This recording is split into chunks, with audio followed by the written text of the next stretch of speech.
Good evening, ladies and gentlemen, if I could have your attention, please. My name is Rob Chalucky. I will be your host tonight. I'm from University Hospitals. I'd like to say, please give yourself a nice round of applause for attending ACE Scholarship Banquet Dinner 2016. Now, for those of you who don't know what ACE is, you're probably here for the Berkowitz wedding, which was originally scheduled for tonight, but the couple broke up last month, and so we grabbed the spot as soon as we could. How are you?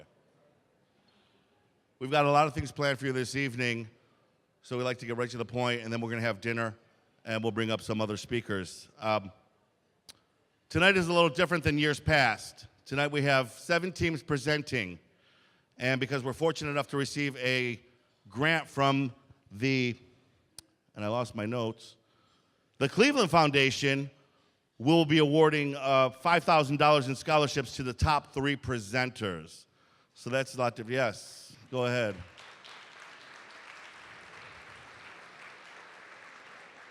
And I want to remind everyone tonight that you can follow ACE Cleveland on social media for photographs, for up-and-coming events, for future scholarship opportunities, and so on and so forth.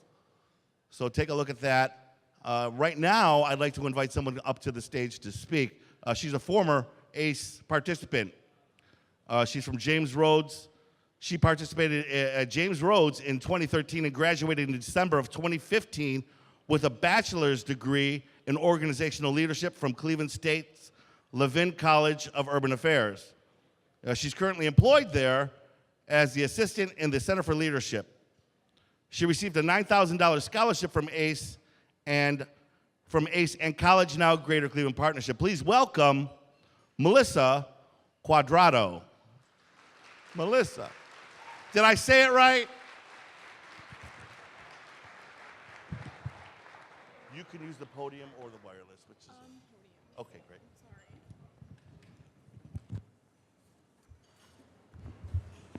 Good morning. Well, no, good afternoon. Sorry. I cannot believe that it's been 3 years since I stood on the stage and presented an RFP on behalf of the James Ford Rhodes ACE team, Go Rams. I was actually invited back the year after I graduated to speak at the banquet like I'm doing today. And I obviously didn't do such a terrible job as I thought, or else I wouldn't have been invited back. So here I am, speaking for the second time as a graduate. The ACE teachers and mentors are probably tired of seeing my face at this point, but here I am. So technically it's been 2 years since I've stood on this stage, but 3 years since I've presented as a student. And so much has happened in 3 years since I left Rhodes and ACE, and it's been an incredible journey, and I can honestly say that ACE has helped me so much to get to where I am today. I remember joining ACE as a junior, and I don't really remember what made me decide to join, but Mr. Paul Lockhart is the ACE teacher at Rhodes, and at the time I wasn't doing so well in his honors physics class, so I thought if I joined I would get extra credit. That was a joke. I'm totally kidding. But Mr. Lockhart really is the reason I decided to join ACE.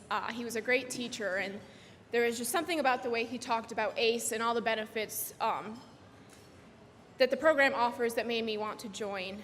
And so to all the ACE teachers, you have no clue how big of an impact you play on your students' lives. And if they haven't told you this already, thank you. Because without your commitment to the program, I don't think there would be a program. I'd have to say that the most valuable trait that ACE helped me was with my leadership skills. ACE really helped me realize my potential as a leader. I was pretty shy at the beginning, and by the end I was that annoying student that wanted to take control over everything.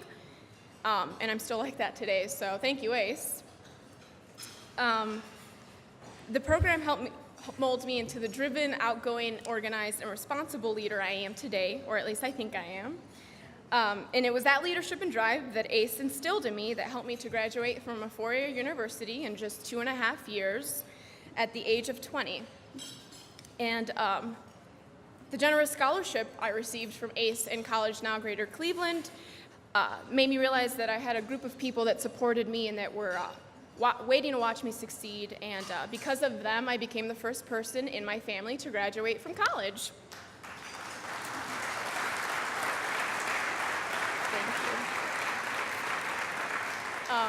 It's really amazing to see how much the program has grown. It's in 7 schools now, and I know that 2 schools have the introductory program, one of them being my second alma mater, High Tech Academy. Is High Tech Academy here? Yay! And that makes me so incredibly happy to see how much the program is growing and continues to grow, and it just makes me happy. To the seniors in the room that are graduating, please, please, please stay in touch with your mentors. I still stay in touch with Dan Focht, who unfortunately is no longer at Rhodes, but John Hay, you got him, and you got a good one. Because Dan is amazing, and he still checks up on me to make sure that I'm on the right path. You guys have no idea how important networking and mentoring is. There's a phrase I became familiar with in college. It's not what you know, it's who you know. And true words cannot be spoken. You have no clue where the connections you make can take you and the amount of opportunities that could present themselves. So please make it your goal at the end of tonight to at least get a phone number or an email or a business card from your mentor and stay in touch with them. And make it your goal to say thank you to them, because just like the teachers, the program wouldn't happen without the ACE mentors. To the students that aren't seniors, maybe it's your first year in the program, maybe it's your second year, don't leave. I mean, I hope you wouldn't leave, but in case you were thinking about it, don't leave. And matter of fact, invite your friends to join as well, because there are so many benefits of being an ACE student. You'll see a lot of seniors today get some generous scholarships, and that can be you next year or the year after that. Also, ACE looks great on resumes because it shows that you can work well in a team and you can work well with others. So please take advantage of the program as much as you can. And to all the students in the room, I spoke to you individually, but now I'm going to talk to all the students. Once you leave high school, you will forever be a part of the ACE network.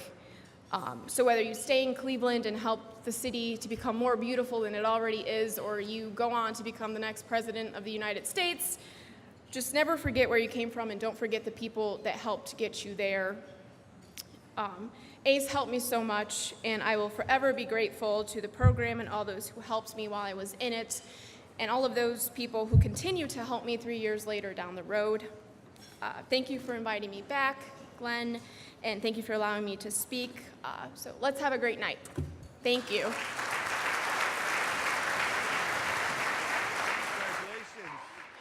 Thank you, Melissa. At this point, we're just going to take a short break for dinner, so enjoy yourself, and we're going to move along with the program. We'll be back in a few moments. Well, ladies and gentlemen, I realize some of you are still waiting to receive your dinner. I hope that those of you who have received their dinner, hope it's delicious. I know a lot of planning went into tonight's food. Right now, please continue to enjoy your dinner, but in the meantime, I'd like to introduce to you ACE Chairman of the Board and Executive Vice President of Gilbane Construction Company, Mr. Tom Laird.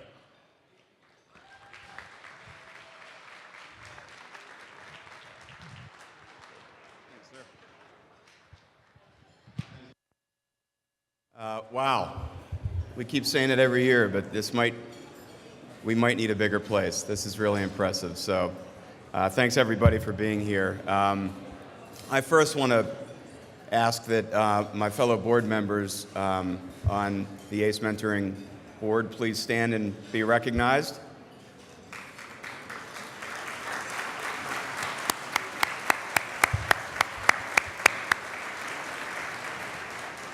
We have their pictures and names, I think, up here, but there they are. And some special guests that I'd like to recognize this evening as well. From ACE National, Diana Eidenshank is here. Diana?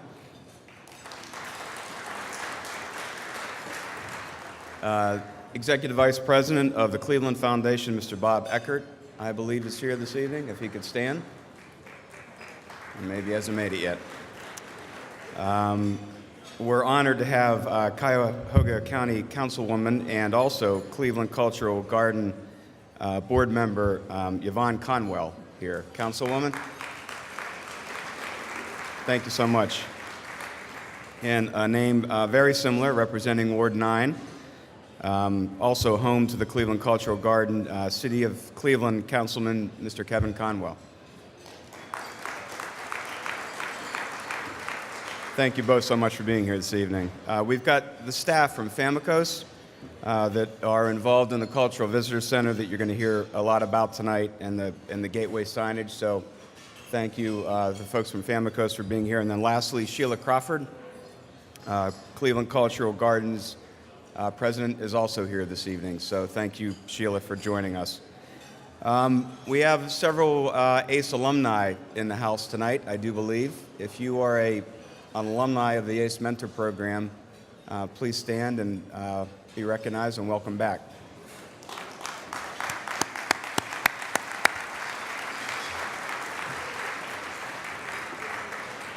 And lastly, and most importantly, a big thanks to the family and friends of our students that are here this evening. Certainly, your support goes so far, it goes a long way in helping our students get through, which is a pretty challenging program. So, family and friends that are here this evening, thank you for your continued support. So, just a couple of quick facts about ACE, and I'll begin with ACE National. ACE is now in 66, there's 66 affiliates nationally across the United States, some 8,000 students now participating in ACE. ACE has awarded over $14 million in scholarship support since the scholarship awards began in 1994.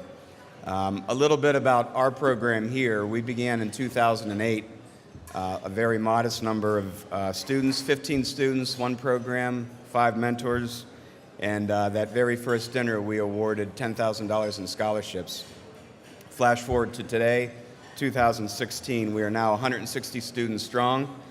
We have 70-plus mentor firms involved and additional 95 volunteers supporting the program. So obviously, really impressive growth.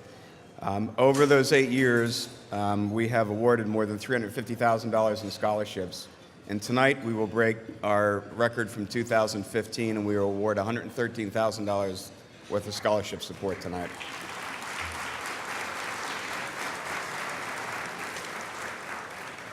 So I'd like Mr. Glenn Shoemate to join me up here on the stage, if he would be so kind.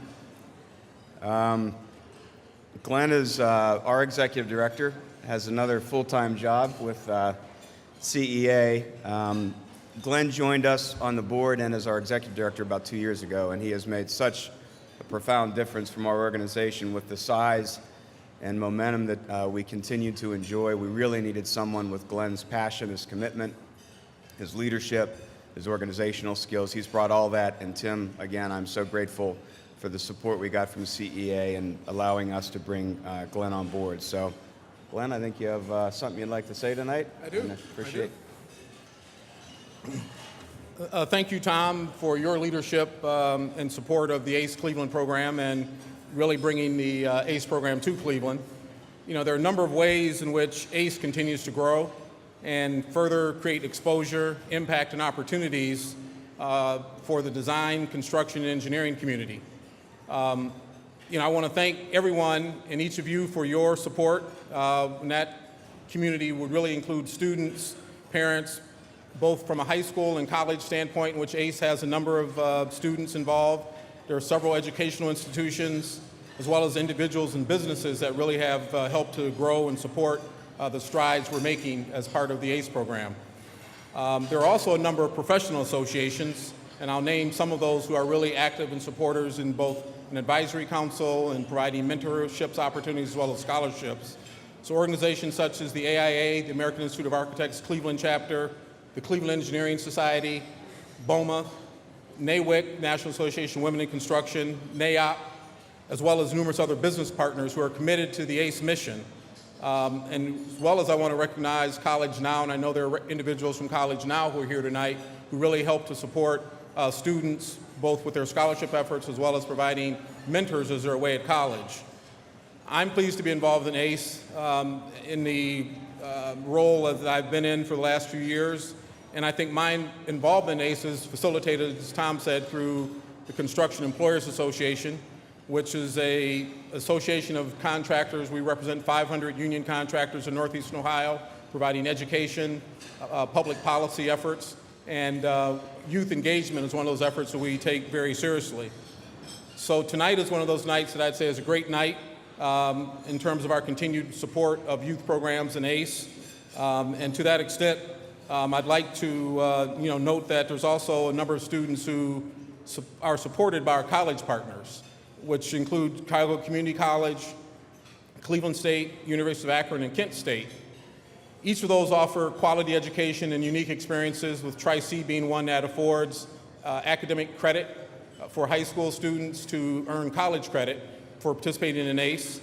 And it affords students an opportunity to learn more, and we hope to strengthen those partnerships as we go forward.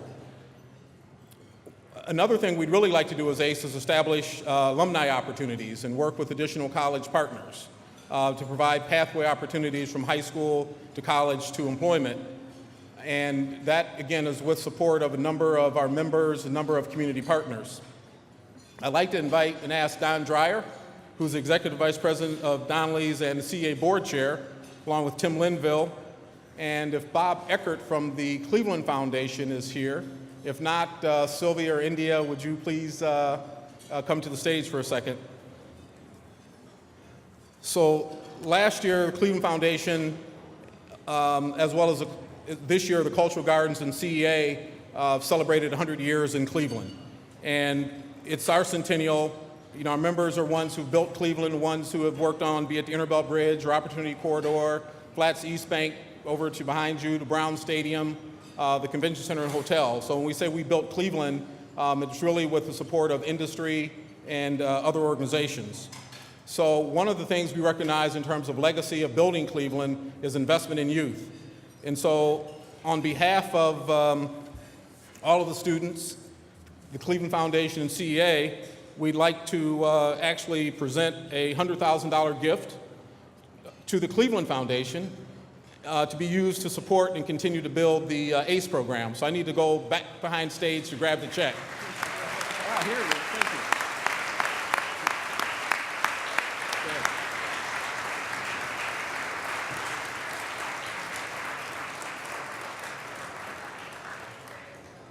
Oh, photographer in the back of the room.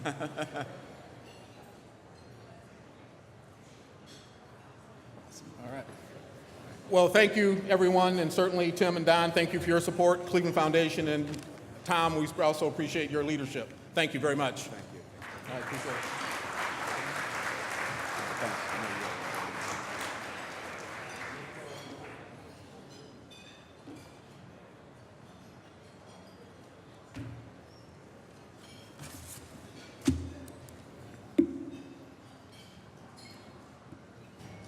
As Glenn mentioned, it's the 100-year anniversary of the Cleveland Cultural Gardens. A little bit about the history.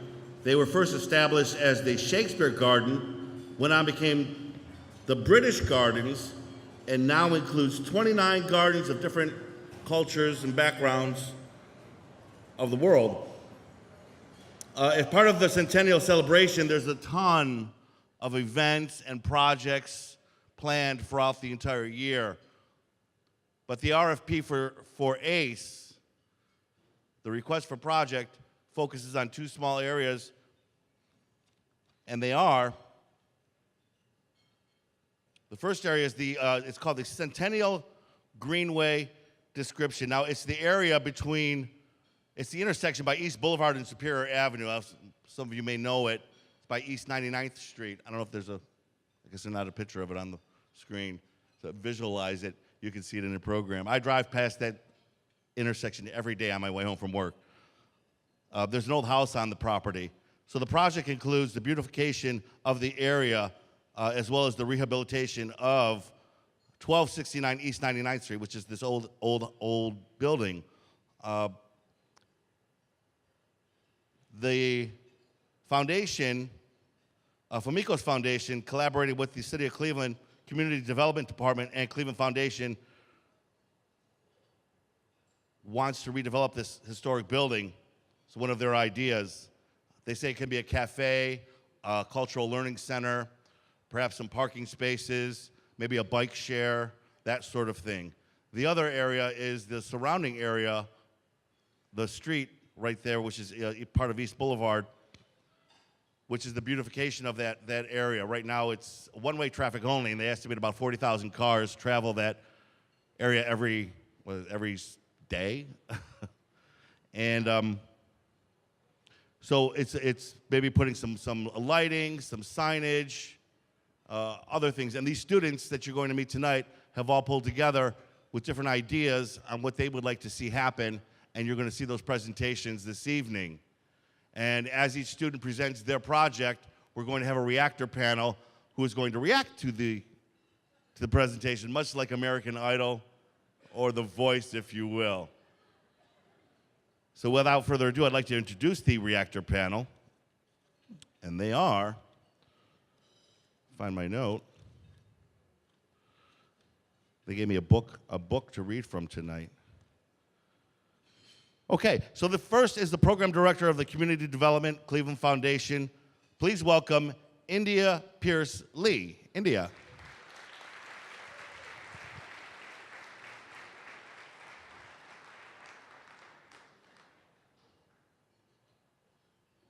Hi. Next, the assistant director of planning, design, and construction of Case Western Reserve University, Joanne Brown. Joanne.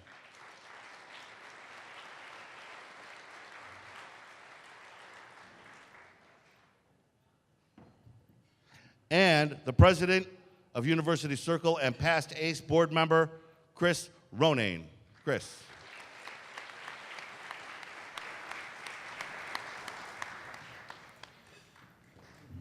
Now each team will have 7 minutes to present. And we're asking to limit the presenters to 3 to 4 students. You can all come up on stage, but as for presenters, we're asking for only 3 or 4 of you to speak. We have to keep this at 7 minutes. So our first presentation, team number 1, they have an intro for them. A reference from the movie Step Brothers. Their team name relates to the idea of their project, a connection to the larger global community. While the junior team was fewer in number than past teams, it made the discussions and dialogue more engaging. It kept everyone involved with the season's activities. We discovered that the smaller group, a lot of progress can be made, as everyone would get involved with the task at hand, especially as the deadline for the final project loomed in front of them. When asked what their favorite part of the year was, they said it was being able to take a project to completion. All are excited to come back next year. Please welcome John Hay Jr.'s.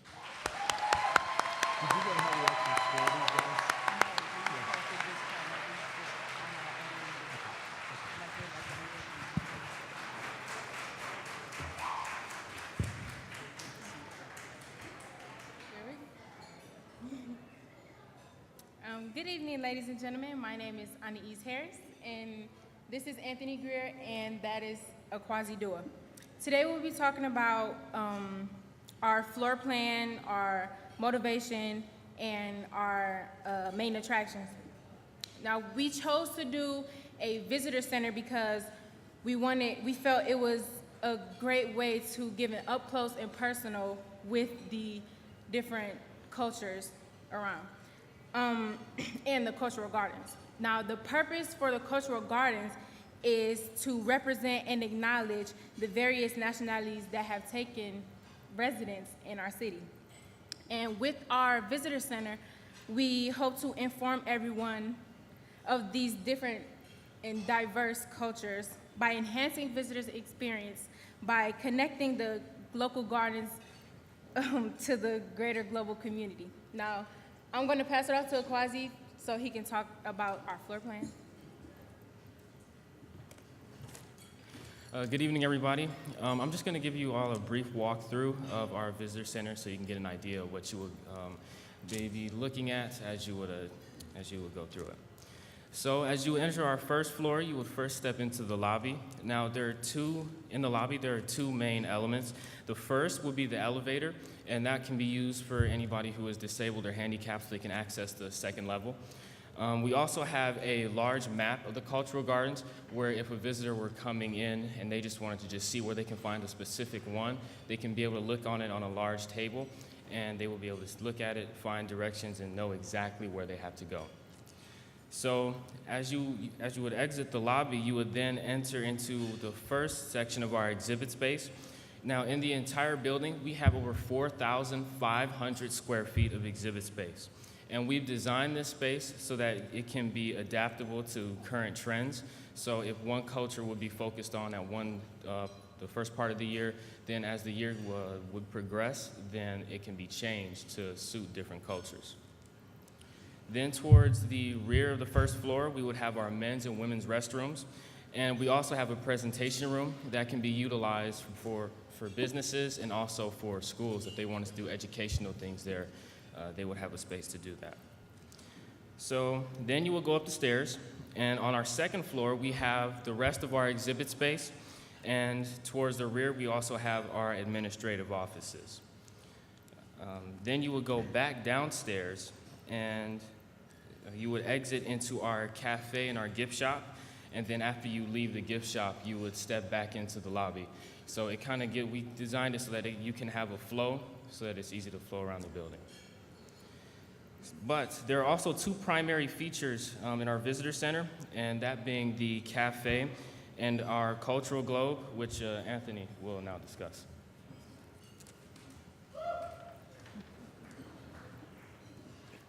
Thank you, Akwazi. Now, our cultural gardens exposition changes throughout the year, depending on which culture has a time of the year. For festivals, celebrations. For a German cultural garden, we'll have Oktoberfest celebrating the good harvest. And also, we'll also have in our cafe different cultural music for the culture of that month for their celebration. And also our exhibits, furniture, and everything in there will represent a culture for that year. Now, our main point of our visitor center is, like I said, our cultural globe. Our cultural globe is pretty big. It's pretty good. You can see it, 8 feet in diameter. And it gives you information about the different cultures in the cultural garden. It connects with a map and interactive display in LCD. You touch it when you come in, you see the map, and you look up on the globe, it lights up, color-coded for each different culture. And you will get information about that culture unless you want to find out more about it. And with the changing exhibits with the cultural globe will light up especially for that one, tell you what specific celebration is happening at that time. I'll turn it over to Anais.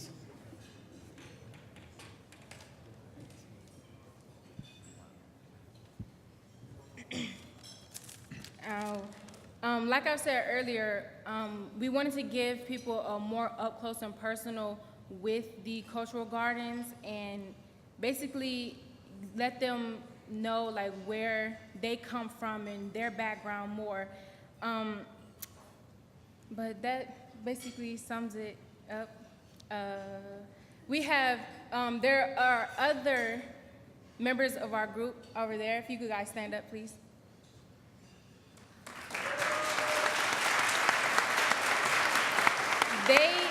They have been excellent.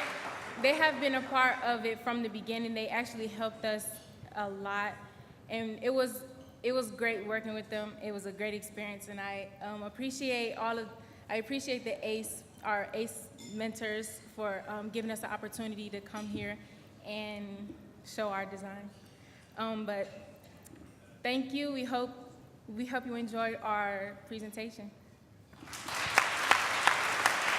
Okay, don't go away. We want to turn the conversation over to our reactor panel for their comments.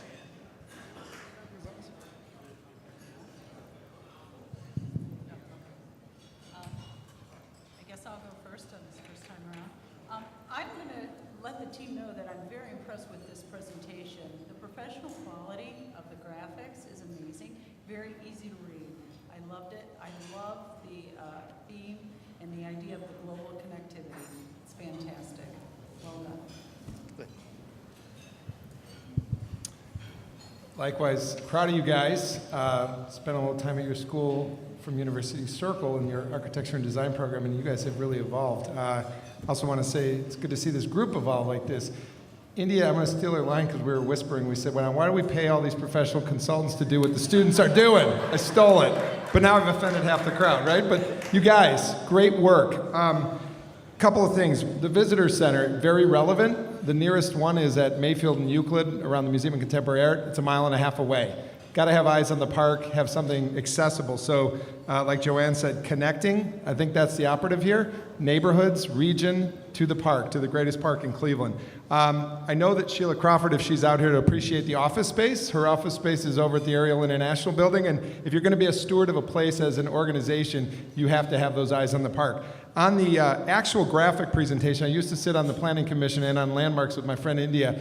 This was top quality. The actual three-dimensional images that you showed is the kind of thing we see in a professional presentation at City Hall. In fact, yours is better than we often see. I think 4,500 square feet is about the right size. You don't want to you don't want to overplay the amount of size you need. It's a manageable size. You can grow from there if you like to.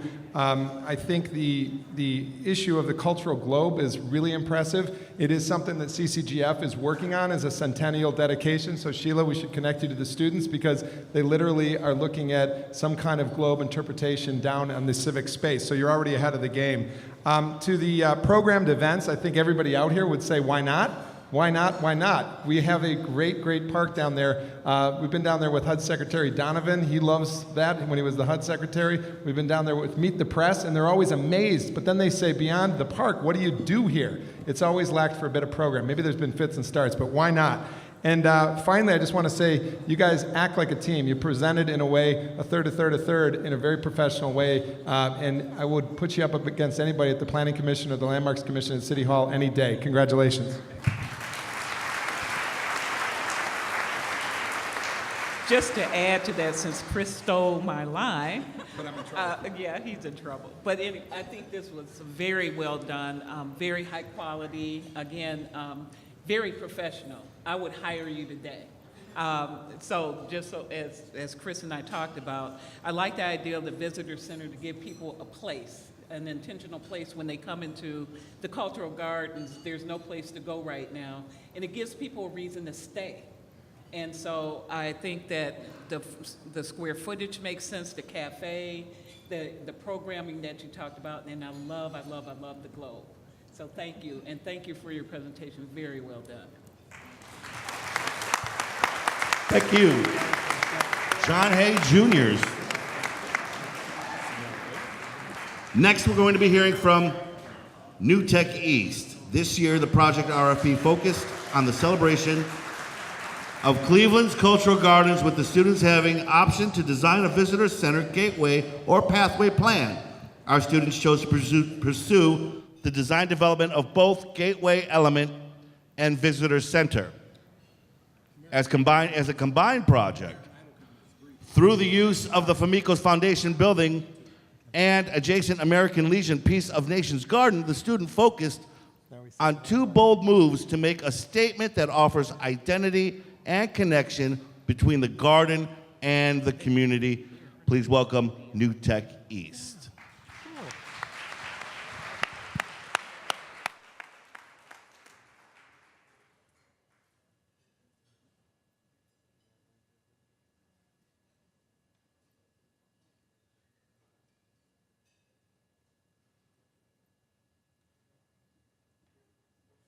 Good evening, ladies and gentlemen. My name is Emmanuel West, and I'm currently a senior at New Tech East. And we are here today to present our cultural gardens. We made a visiting center today, and I'm gonna let Ms. India Vason announce some great ideas we have for the visiting centers.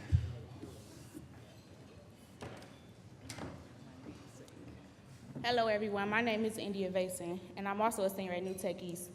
Okay, now the purpose of our project is to make the building more appealing. We want to be able to educate the public and rehabilitate the building so that it be more interest to our community, bring more interest to our community. Over the past school year, in collaboration with our ACE mentors, we did the following designs. We came up with a presentation board, a SketchUp plan of our visitor center, an actual 3D model of our proposed sculpture, and blueprints of ideas, which we came down to agreement with our mentors. Now, Kelly will discuss the specifics of our project, followed up by Myron.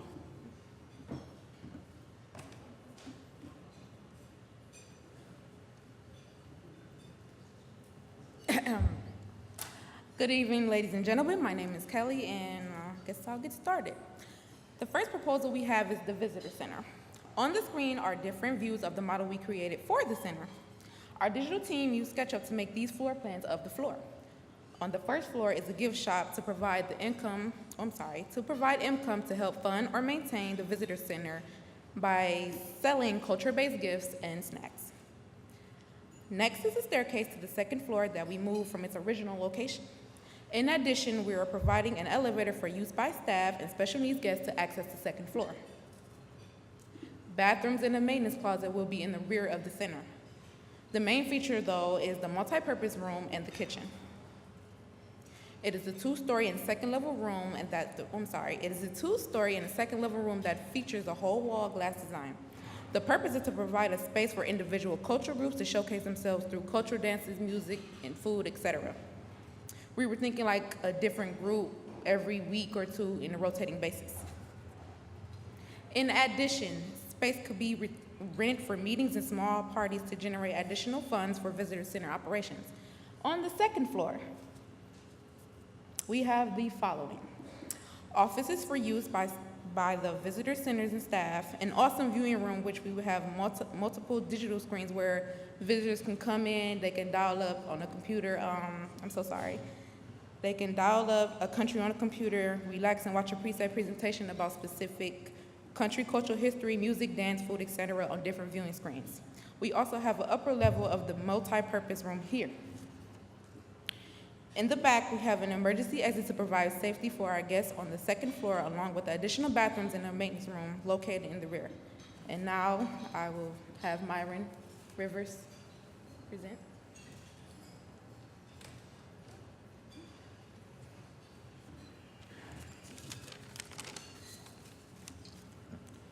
Our second proposal is Our second proposal is for our interactive sculpture, which we see on the screen here, as you can see, which we created in Adobe, and a photo of our scale model. Our interactive sculpture will be outside, surrounded by beautiful grass and a flower garden. It will be approximately 24 feet high in all. Our hands are made of aluminum, so it will be easy to clean and it will not rust.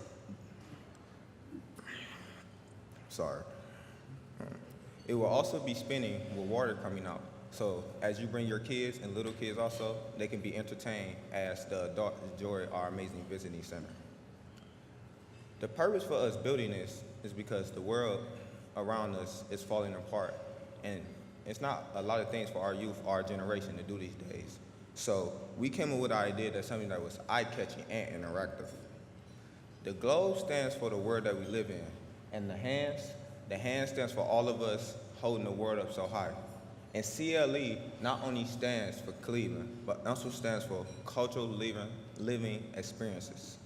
And since we are all holding this statue, this shows us all our cultural needs and all of us together as one. In closing, I hope you love our project, as you can see right here, as New Tech East does. Our ACE team is made of 9th, 10th, and 11th graders, with two amazing teachers, Michelle Robb and Clarence Bitten, and also other teachers and students, and also a great principal, Miss Christy Nickerson. It also supported us. I want to send special thanks to all our ACE mentors that helped us along the way in building this project, and we thank you.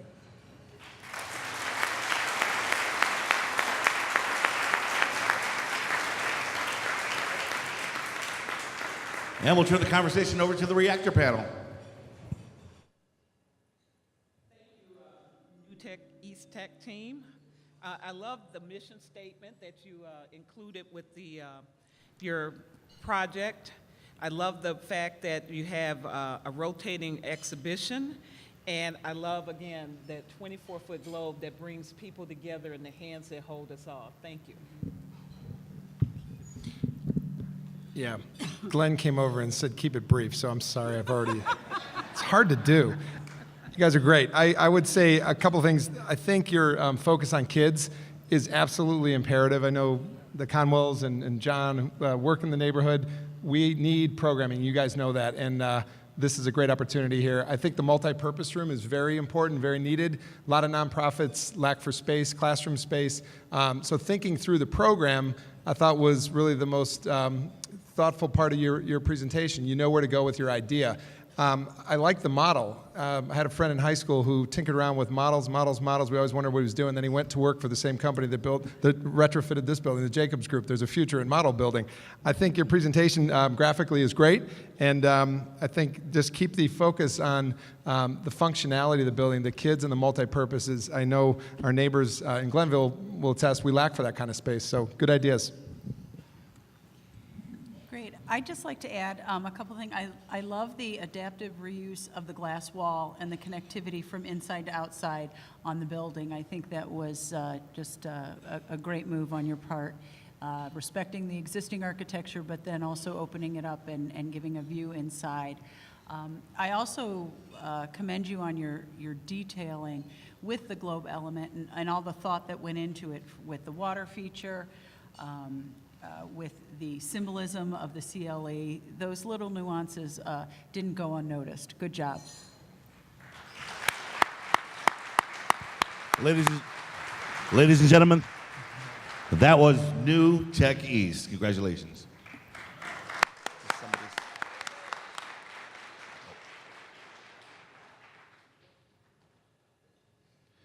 Okay, next. Next is coming up the Max Hayes team. They wanted to have a structure that embodied the cultural gardens. It should represent the people we see every day, so they chose an archway. An arch is a gateway, a door to something beyond it, a passageway to something more to follow. The archway symbolizes Cleveland, with our school system improving and new development throughout the city. And the Browns will have a good season this fall. The Max Hayes team comprises of sophomores and juniors this year and their year of something more to follow. Please welcome Max Hayes.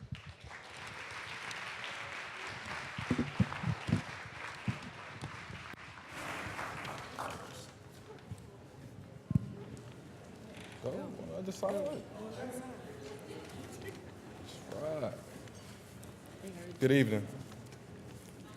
Good evening. Good evening. All right, then.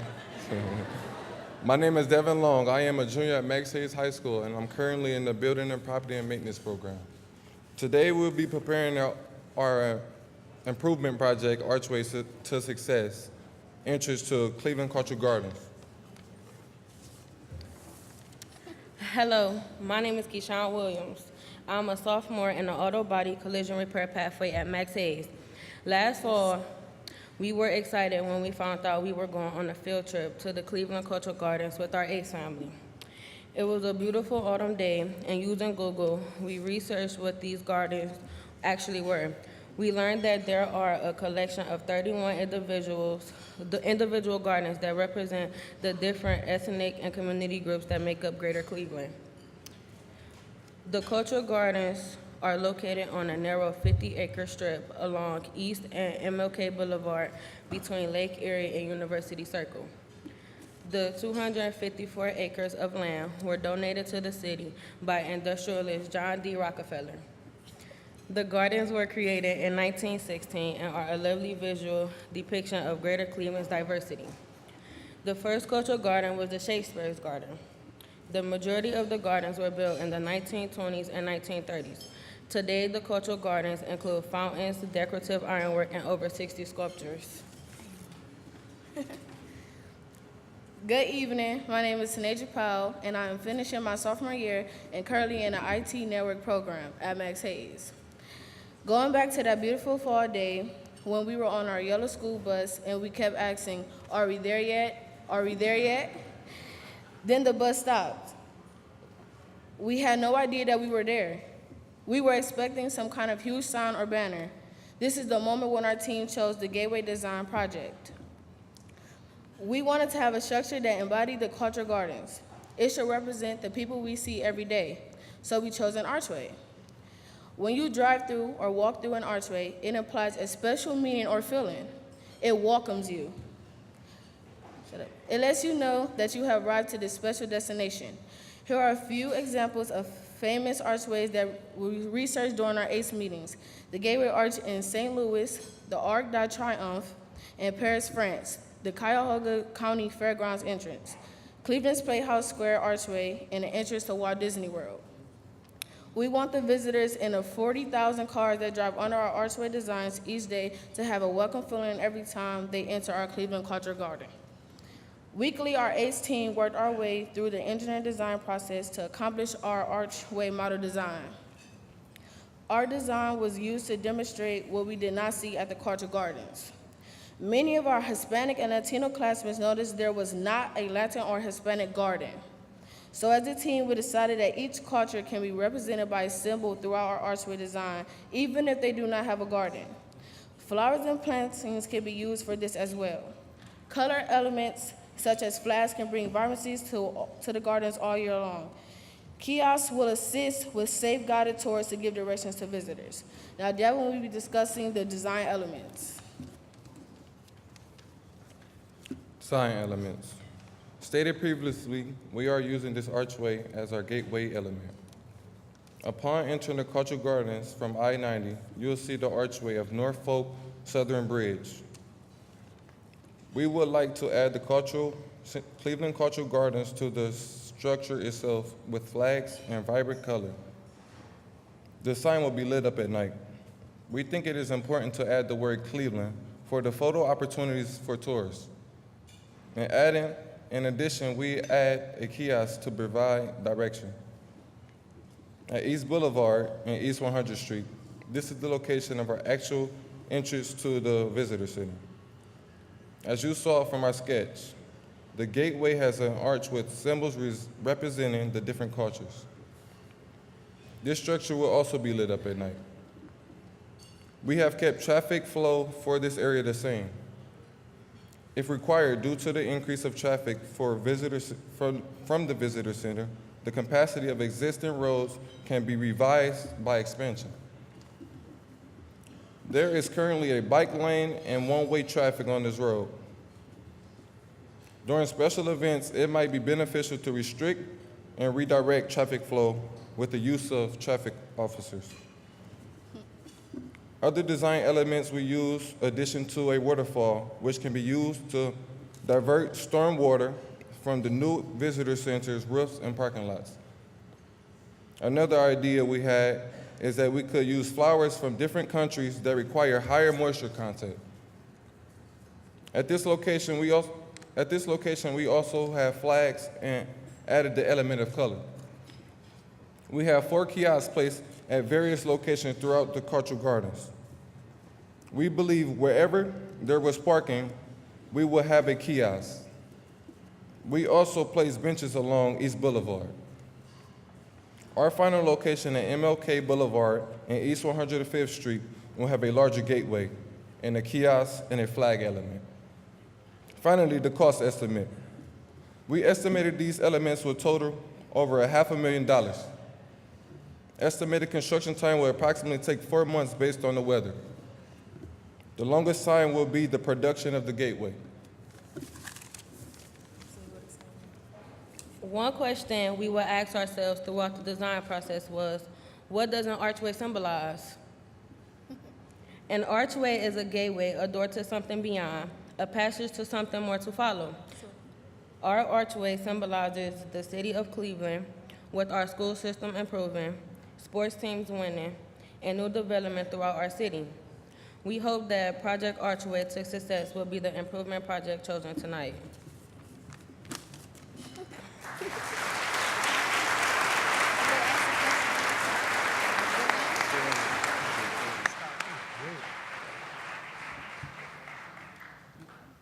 And we'll turn the conversation over to our reactor panel. Okay, Good job. Love the way you moved through the presentation and kept the viewer activated and wanting to see more. Great effect with that. I love the archway idea. I love that you relied on your own experiences of where are we, when will we get there. So that's excellent that you relied on that. And also the arch is a symbolization of celebrating the gardens. Love that concept. Good job, guys. Your Prezi is masterful. Your Prezi was great. It's a modern contemporary way to present. I think the historical research, I learned something. We worked with a trust called Holden Parks Trust. We fixed statues, but I didn't know there were 60 there, and I didn't know it was a 50-acre swath. So great historical data on that. The are we there yet question is absolutely what we focus on. A lot of times in University Circle, people will come in and they'll say, what was that place I passed through? Where was, and so lending itself to your point about the archway. I think it's a great idea. I think it's tricky from a placement standpoint. The Schweinfurth bridges themselves are obviously these stone archways, but I think your point, one of you raised 105, and not to get into too much of a debate with you on it, the 105 entryway from the south, it is kind of a sort of a place where people aren't sure what they're entering into. So think about where, if you ultimately get the funds to place this, where to place it. I think it's great that you put a project budget and a project schedule. That's what people need when they see these presentations. And the water feature, when you gestured to the diversion of stormwater, is hugely relevant. The NARSD is under a consent decree actually to reduce the amount of outflow into the Great Lakes, and so you're helping already. Thank you. I agree with both of my colleagues here and love the fact that you took into consideration people that don't have a garden. The cultural aspects of that I think is really relevant. I love the way the presentation was presented, the design intent, the thoughtfulness, and the fact that you took the time to figure out what the budget was. And I just think that your symbolism of the city and representing Cleveland as the archway to success. I think it was great.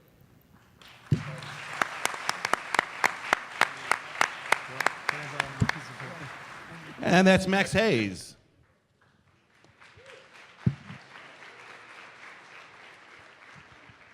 Okay, next up we have New Tech West.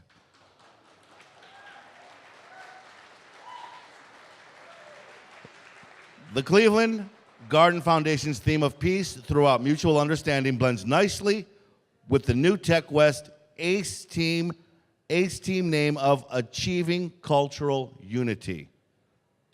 They recognize that the school is a blend of students from different cultures, beliefs, and backgrounds, just like the city of Cleveland. They succeed when everyone works together towards a common goal, and they celebrate when they reach that goal.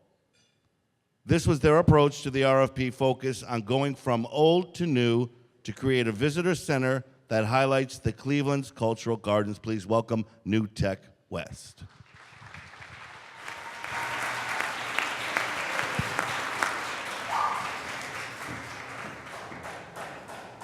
Good evening. My name is Erica Williams. We are excited to present to you our plans for the creation of a new Cleveland Cultural Gardens Visitor Center. Our theme is celebrating peace through mutual understanding, and we presented by Achieving Cultural Unity at New Tech West, which is us and over there. Our team discussed the choices in the RFP and decided to design a renovation to a historic building to create a visitor center for the cultural gardens.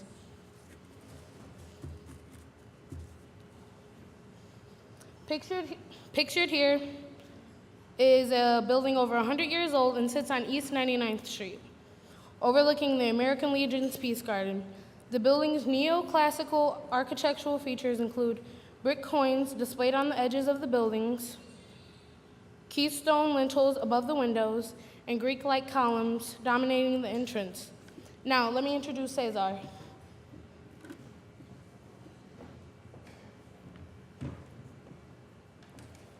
Thank you, Erica.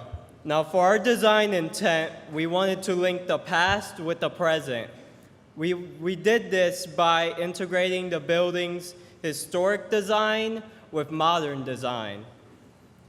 Now, our team debated on whether or not to make a gateway or a visitor center. So we merged the two together to make the entrance look like an archway, and we have a visitor center. Now, for our interior spaces, we used it for multiple purposes. One of those purposes is to educate the community on diverse cultures of Cleveland. Lastly, we wanted to promote connectivity to the neighborhood by making the design more open to the public. Our site plan.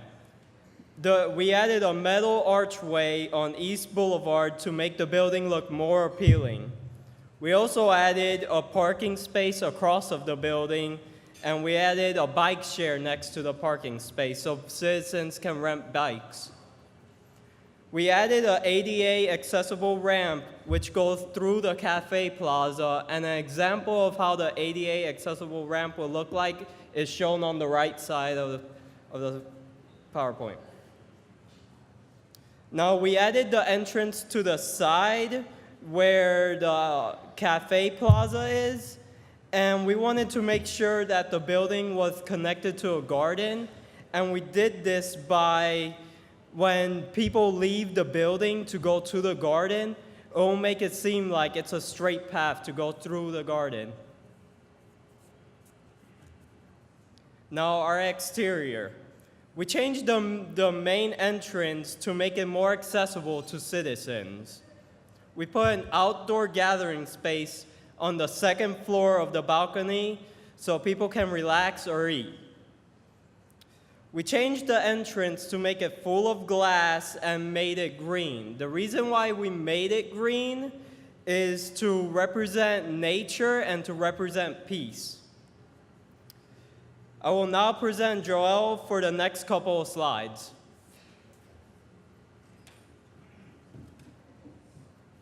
Thank you, Caesar. Sorry. I am Joel, and I'll be talking about the programs and brochures upon other things. The purpose of the visiting center is to provide an engaging community to learn more about the cultural gardens. We made brochures that are being handed to the panelists by our friend Carlos. These brochures provide more information about the visiting center. They contain a map of the gardens as well as a sample menu for the cafe. These brochures will be available at the front desk to our guests at the cultural gardens with any requirements they might need. Another way to educate the people visiting the cultural gardens is through an interactive display. Guests will have a bike share available to them for touring the gardens. Next slide. Here are the first and second floor plans of the visiting center. And the first, at the top, the main entrance, where we plan to restore the hardwood floors. Our welcome desk is centrally located between the main entrance and the secondary entrance.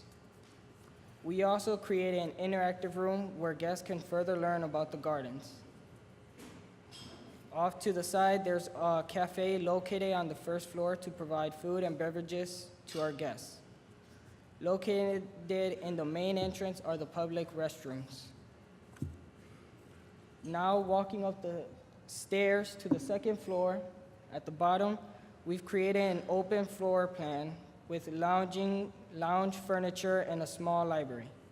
Off to the side of the space, we have created an observation deck, which is located with a view of the gardens. We also have offices for employees of the visiting center. Across from the offices are the second floor restrooms. We also designed a community room that is available to rent for the guests.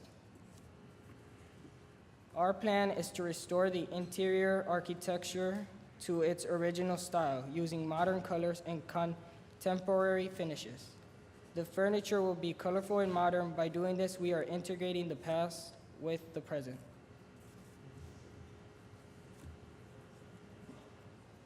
We completed a full estimate, including some categories such as masonry, HVAC, plumbing, electrical, and many others, to a total cost of approximately $1.2 million. Now reintroducing my friend Erica.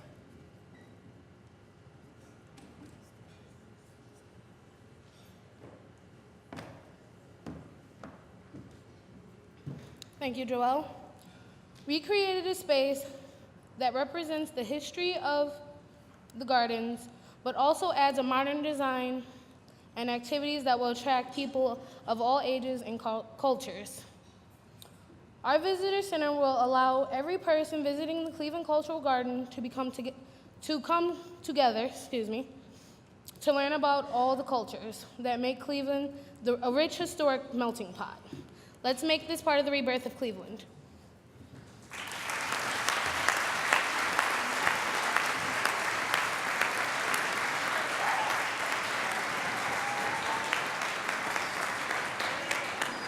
And now we're going to hear, and now we're going to hear from the reactor pad. Wow. I love the presentation. It was not only very thorough, but the context by which you looked at every element of this. And I love the fact that this is mutual understanding and the name of your team. I could go through all the different things I wrote down, but I'll save that for my colleagues. But I think the impact and the benefit that you laid out throughout the presentation gives us a reason to want to do this. Yes, thumbs up, guys. I think, again, as you presented, these are the kinds of presentations that you see at a city planning commission or landmarks commission. You had a site plan, you had the plan view, you had your facade, you had all the elements in it, and kudos just on a very professionally developed plan. I think the historic photos help a lot. This building's as old as the Cultural Gardens itself. It helps to show the picture of past. I think some of the program elements are brilliant. The bike rental program, it's a real live program right now that the city's letting contracts out on for citywide bike rental. So you're right on top of current reality. I think the ADA ramp, there's a movement afoot that really ought to be everywhere. It's universal design, creating buildings that are accessible to all, and it goes even beyond ADA. And I think you guys are thinking that through, and it's an important element of this. Designing with nature, the glass facade, beautiful, brilliant. Speaks for itself. The handouts, in case you guys didn't see them, they have information on global foods, global music, and bike rentals and maps. Brilliant. Sheila Crawford, wherever you are, we should get a few of those to you. And then finally, I think the line items you might not have been able to read, they actually had contingency and bond information in their line items, so they're right on point. The construction folks really appreciate that. And then finally, your capstone on the benefit, exactly. Why are we doing the project? And great Soup to Nuts program. Thanks.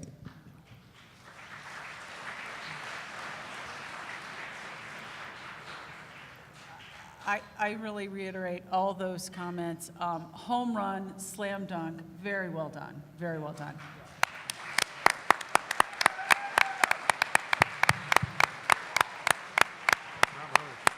Once again, that's New Tech West.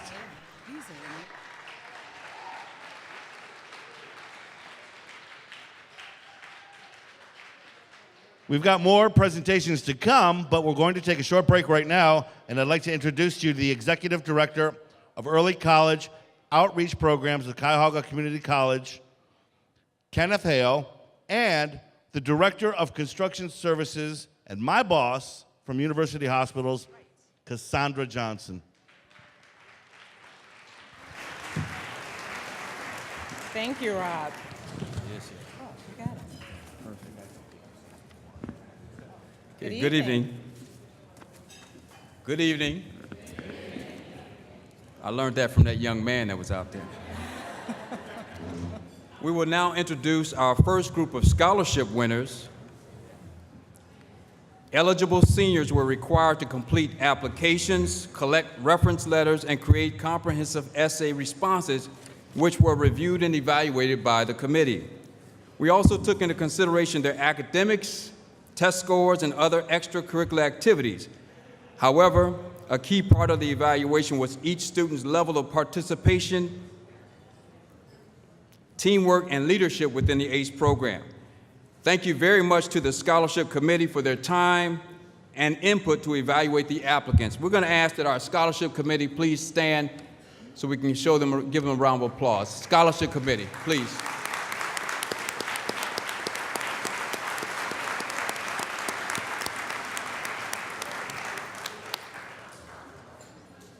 Thank you to the seniors from James Ford Rose, John Hay, New Tech West, and New Tech East who submitted applications. We appreciate the time and effort you put into the submissions. The awards are made possible by many organizations, including University Hospitals, who is contributing $50,000 of the total we will be awarding tonight and has remained a tremendous contributor to ACE over the past 7 years. To date, University Hospital has donated $300,000 to ACE students. Let's give them a round of applause.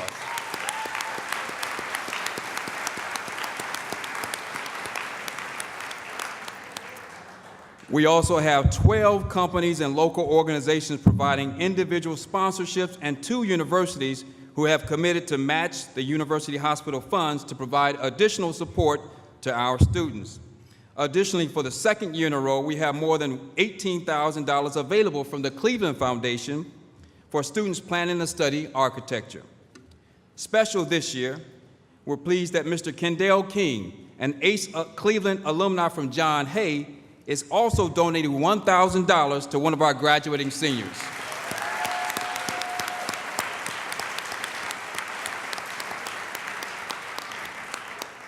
Tonight, we'll be privileged to award scholarships between $500 up through $3,700 per year tonight. So in total, $113,000 will be awarded to 20 students. I'd like to invite the following students to the stage for our first 8 awards. Ms. Selena Gomez,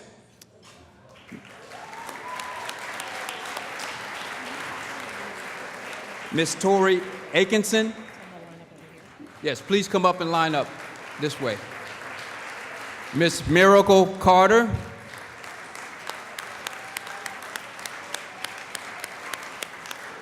Mr. Jordan Dean. Mr. Raekwon Brown.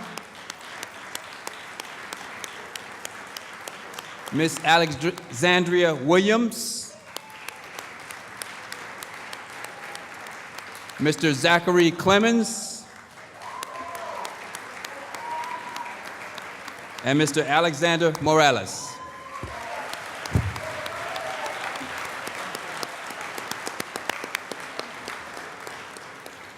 The following awards are made possible by local businesses and nonprofit organizations. Please step forward as your name is called and you will be presented with your award. Selena Gomez. Selena is a 3-year ACE participant at James Rhodes. She's planning to attend Hawaii Pacific to study psychology. Selena is receiving a $500 one-time award made possible by the National Association of Women in Construction. Congratulations.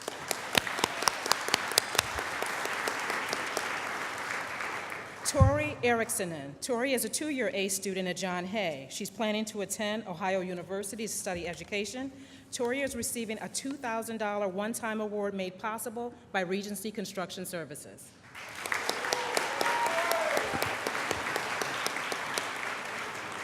Miracle Carter. Miracle is a 2-year ACE student at John Hay. She's planning to attend Kent State University and enter the pre-veterinarian program. Miracle is receiving a $2,000 one-time award made possible by Gilbane Building Company.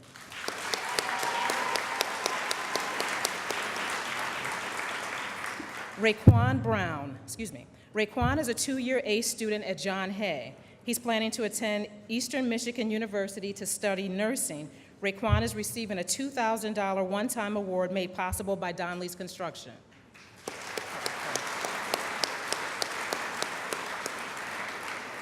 Alexandria Williams. Alexandria is a 3-year ACE student at James Rhodes. She's planning to attend Ohio University for pre-med. Alexandria is receiving a $2,000 one-time award made possible by Independence Excavating.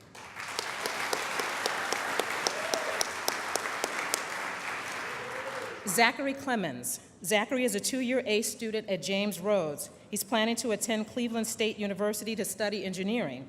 Zachary is receiving a $2,000 one-time award made possible by Shook Construction.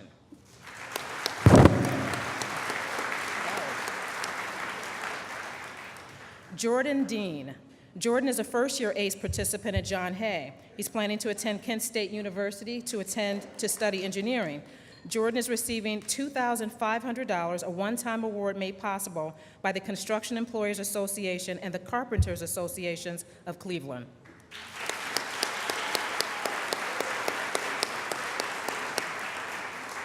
Alexander Morales. Alexander is a two-year ACE student at John Hay and was our top scoring student overall.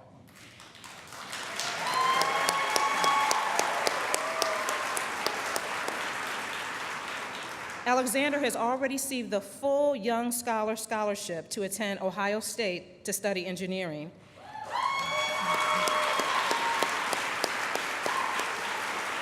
He is recognized for his efforts in ACE with a $1,000 award made possible by CT Consultants.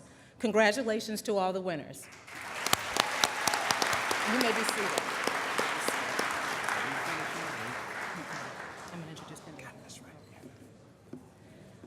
I would like at this time to introduce Kendall King and invite him to the stage, please.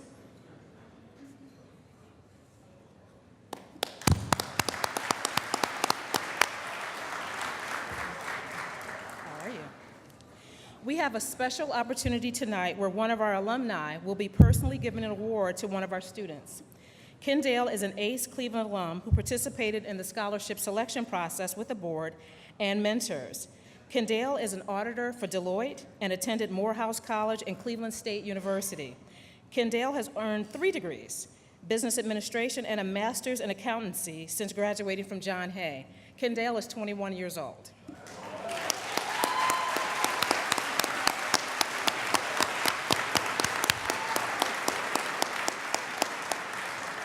Tonight, he is providing $1,000 for the first year of school for one of our graduates, and UH is proud to match for the next 3 years. We are excited to announce in future years, we will make this award possible for those students exhibiting leadership on their ACE Cleveland team. This award going forward will be called the Kendall King Student Leadership Award.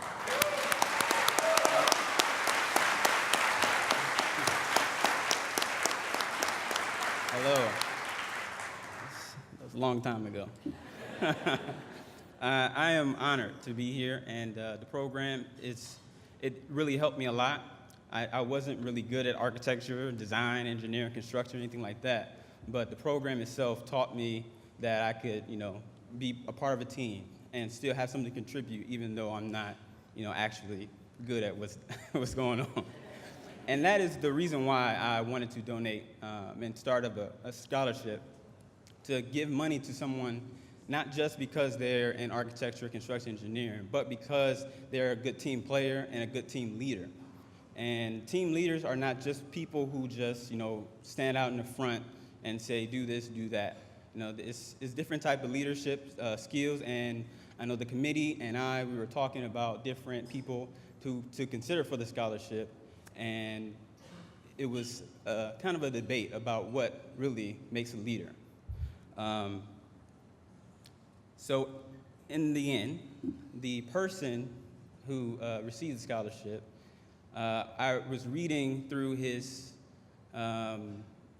scholarship application.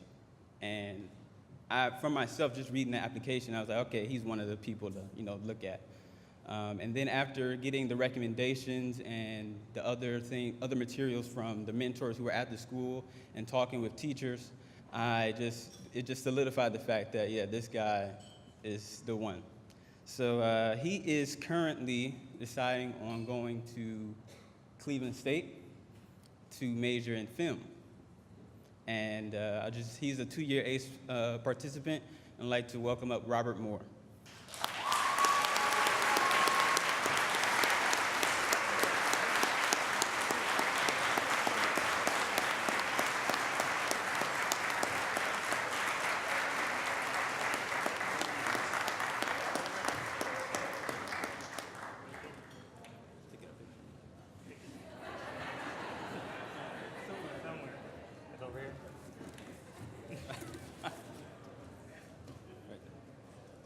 That's green.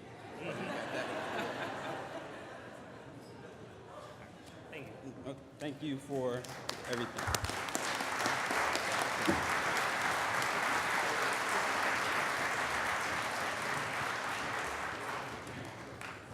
At this time, we'd like to have the reactor panel. Please return to your posts. What a name, the reactor panel. While they're coming up to the stage, we're going to introduce the next team for the presentation. Collinwood is coming up next. The 2016 ACE team at Collinwood High School learned about architecture and design principles and delivered their proposal of the Cleveland Cultural Garden Visitor Center. Students were introduced early in the program to different types of architecture, worked with a real-world RFP, learning about meeting requirements and space planning, and visited the Canal Exploration Center, a historic building along the canal that has been converted to a visitor and learning center. The students also had fun this year by participating in team building, technical exercises to build towers from newspaper to support a golf ball, as well as building trusses that were load tested to failure. Ladies and gentlemen, Collinwood.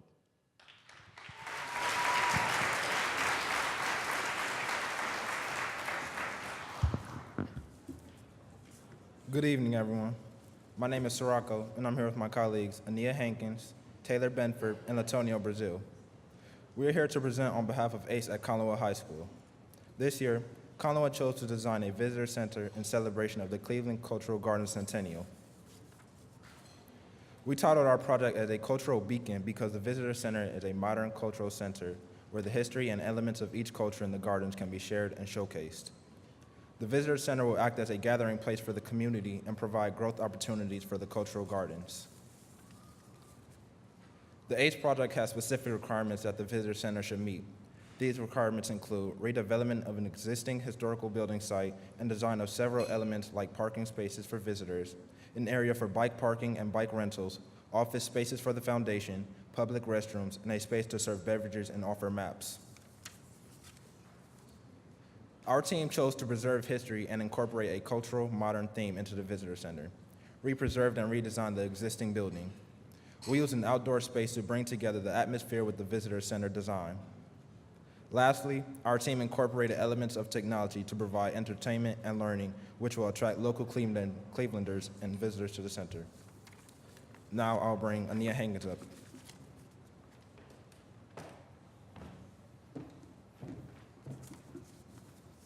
Good evening. Our visitor center theme is Culture Modern. Culture meaning the assimilation of all immigrants to and within the Cleveland area. Modern meaning a living, organic landscape of today's society. In completing this project, we learned that spaces are public, private, and social. These spaces are designed to blend and create one cohesive environment for both the young and old. The first floor of the visitor center will include a cafe. This cafe can be closed off from visitor centers so that the cafe can be used in the evening for coffee, classes, and/or music entertainment. Public bathrooms are located near the cafe and are shared with visitor center. A gift shop is located in the central study room. A sliding panel of recycled barn sitting with an overlay of meadow urchin with birds sitting in a tree greets visitors. The visitor center information desk is located near the gift shop. The area is the hub of the traffic activity. Here people can gather free brochures or multilingual maps. Also, information specialists will assist visitors in navigating the cultural gardens. They will also provide details of current events or movie shows within the gardens or the visitor center. A large cultural study area is adjacent to the information center. The area is hands-on. It gives people the freedom to become educated on all cultures within the gardens in many ways. Children can also experience and learn about cultures in their own special space. The second floor will include 2 offices, a break room, storage space, a bathroom, and a multi-purpose space for conferences, study groups, and cultural movies or events. As you can see, we designed our space to be simple, interchangeable, and yet durable over time. Now here comes to present Taylor Benford.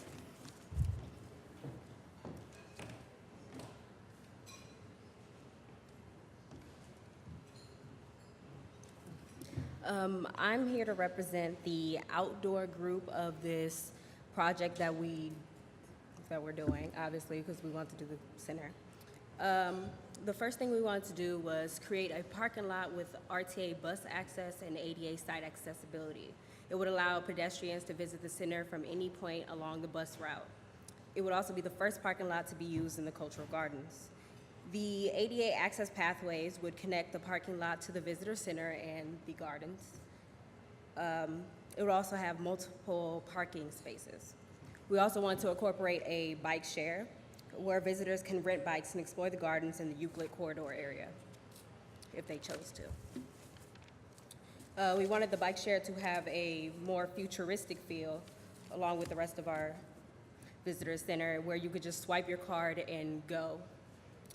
The next part that we want to look at was the landscaping of the area. We wanted to incorporate native species like the purple coneflower, the black-eyed Susans, and wild blue phloxes to put around the park. The area with the flowers was supposed to be a walkway, and throughout the walkway would be a timeline that told the history about the most important, well, the most visited garden, parts of the garden. We also wanted to have an outdoor cafe with a second level, which would provide a place for the community to gather. And the second level would have a nice viewing area of the rest of the park. We considered what would happen if we could further the project if we had more land and time. We would have more parking spaces for the visitors, which would decrease the runoff to the Storm Center. We would incorporate a greenhouse for a horticulture learning center, and the future expansions could also include a community gardens. Next, to talk about the technology is Latonia.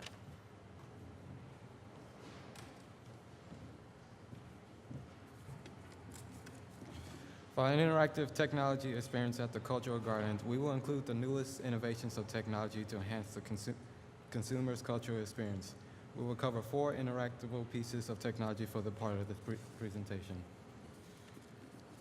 We incorporate a variety of different technologies for the public to use for an immersive and interactive experience. The elements of technology for the visitor center are the ultra-modern and give the users a unique experience. Our first piece is the Oculus Rift, and this is the newest VR device that was recently released, and it provides a hands-free cultural experience in VR. This can benefit those who are hearing impaired.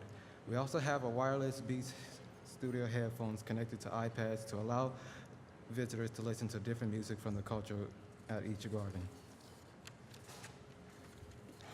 As we come to our next slide, technology can provide a fun and possible way to make money for the cultural garden itself. Next, here we have the in-focus touchscreen wall. This large wall would be a fun experience as users can select elements from existing gardens to create their own cultural garden to print out and take home. This same data can be accessed from your smartphone as you walk through the cultural gardens and may even used as a GPS location. As you see on our presentation, we have the MakerBot Mini 3D printer. This will allow the consumer to make their own objects digitally on a computer to print out and send to them as a souvenir. To discuss the budget, we have Sirocco Dooley.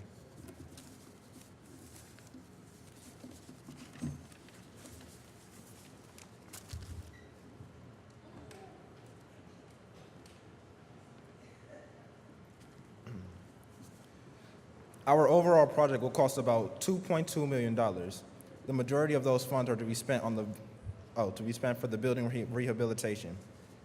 We hope you enjoyed our presentation on the Cultural Garden project. Our visitor center and the Cleveland Cultural Gardens will be a cultural beacon for the community and be a living landscape for those who will visit in the future. We want to create something that will be positive for our community and in our city as a whole. Thank you.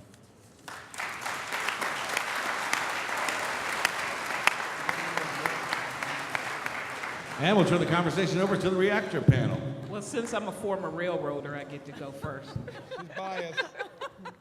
I love the integration with the public transit, the design elements of the indoor-outdoor, the greenhouse, the horticulture, and more. I even love the integration of the technology. I think that's really relevant to the 21st century. Ditto. I think the technology is going to keep it relevant, and I think you guys did a great job. There is a lot going on with iPhone apps and trying to figure out how to do tourism with your apps, and I think you guys are on it. The think box that you have over at Case would be impressed with your maker space there. Good stuff. And as a keepsake, it's a really neat idea, and it might keep people coming back. Native species, that's the first I've heard in all the presentations. It's great. You know, that's what we ought to be focused on, interpreting the natural landscape as well. And again, on the runoff, I mean, I hope the sewer district's listening. You got a potential sustainable site there with a parking lot, making it porous. Great research going into this, and a great play on technology. Okay, great. Activity, it's very active. You're engaging people all the time with this. I love that about it. I loved the interaction with the IT. I loved the children's spaces. Activity integration shined through this. Good job.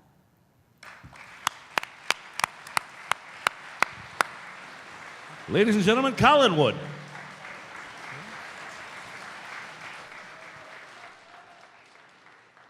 Seems like these projects are getting more expensive as we move on. Coming up next, oh, they shortened, I love this, they shortened their introduction to almost just 2 words. Ladies and gentlemen, the Rhodes ACE team has created a project that incorporates a visitor center, arched gateway, and a parking garage. Please welcome Rhodes.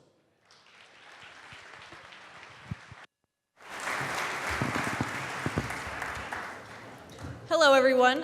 My name is Selena Gomez, but you guys knew that before I got up here, so. We are the RAM Structure Design and Build team from James Ford Rose ACE program. Our RFP this year was to construct a visitor center or gateways for the Cleveland Cultural Gardens located in the area of East 88th Street. Through intense collaboration and extraordinary growth in ideas, we have developed a new and exclusive cultural garden experience. Not only have we designed a 2-floor visitor center, but we have also created a parking garage for guests and multiple themed gateways to increase the garden's visibility. Now, Michael will elaborate on the details of these gateways. When designing the gateways for the Cleveland Cultural Gardens, our design team challenged ourselves to create gateways that were functional, unique, and most importantly, fit in with the traditional landscape around them. Our results were 6 color-coordinated gateways positioned around the East Boulevard and East 99th intersection. We've created, for our orange and pink gateways, we have created a way to advertise and reach out to all 26 gardens represented by the Cleveland Cultural Gardens without ever altering the physical form of the gateways. This is done by a system of banners. At the top of the gateway, it'll read, "Celebrate," with a blank space in between. And at the bottom, it'll read, "At the Cleveland Cultural Gardens." So, for example, if you go there, you're Irish, and you want to celebrate St. Patrick's Day, you put in a St. Patrick's Day banner, and it'll read, "Celebrate St. Patrick's Day at the Cleveland Cultural Gardens." The blue gateway is a very simplistic yet elegant design that will be placed on East Boulevard right before you cross the intersection of East 99th. The sign will read Cleveland Cultural Gardens and will be the main entranceway into the gardens. Finally, the red, green, and purple gateway are all the same structure. The red gate will feature a sign displaying Bridging Cultures since 1916. Yeah, it does.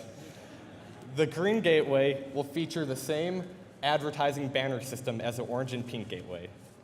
Last but not least, the purple gateway is the only of the 6 gateways designed for pedestrian use. This structure serves as a bridge to cross the heavy traffic of East Boulevard. The bridge will also give the option to take the slide down in addition to the traditional stairs, because, you know, who doesn't like a slide? Together, these gateways will advertise to the public as well as create a unique experience for anyone commuting through the Cleveland Cultural Gardens. Now, Jarrett will explain to you the plan for the visitor center. Thank you, Michael. In an attempt to attract a wider audience to the Cleveland Cultural Gardens, we have designed a proposal for a visitor center. In prime location right next to the gardens, the house on East 99th and East Boulevard provides an excellent place for our visitor center, as it is spacious and has the potential to improve the look of the neighborhood.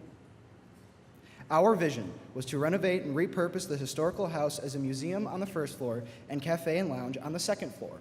Our goal is to interest visitors of the Cultural Gardens with the museum, but to make them stay with the cafe.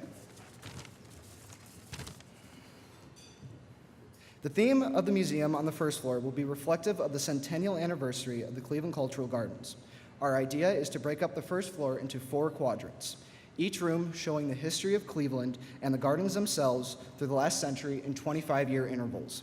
There will be a room for 1916 to 1941, 1941 to 1966, 1966 to 1991, and finally 1991 to present day 2016.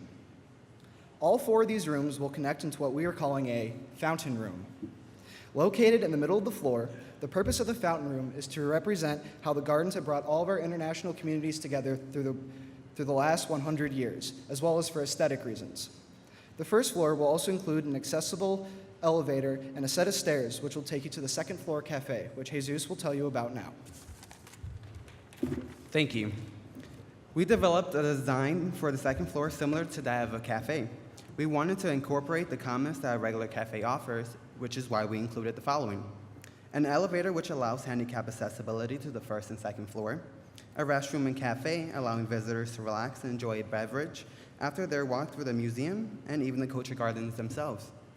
Cafe seating allows our visitors to be able to sit down and enjoy a beverage and a nice calm surrounding with a nice beverage.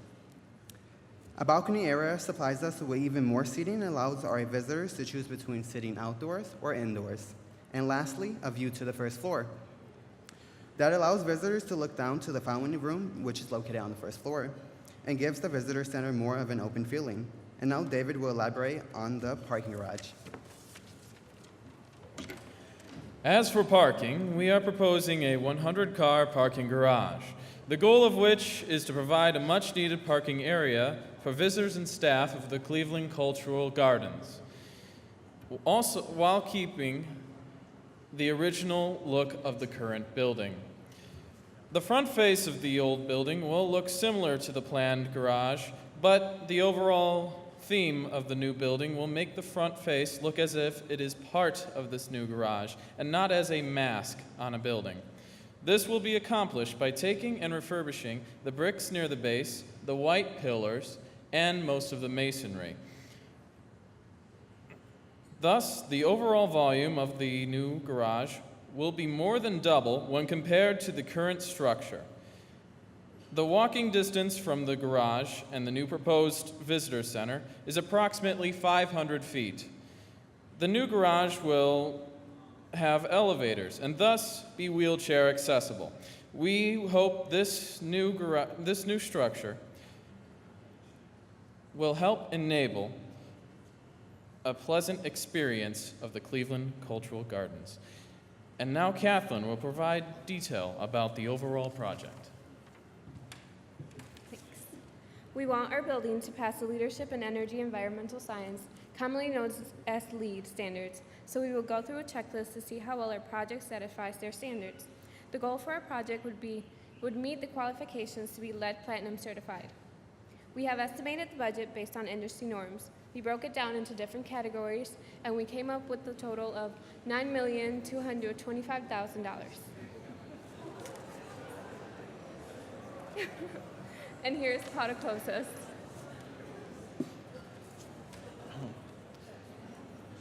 First off, I would like to thank everyone in attendance tonight, especially the judges, for taking time to view our presentation. Also, we would like to take a very special moment to thank our lead firm, Turner Construction, along with our lead mentor, Orlando Taylor. The next moment of appreciation is to all of our other ACE mentors, including Paul Lockhart, the Rhodes ACE coordinator, as well as our principal, Dr. Charlene Hilliard, for making this program possible.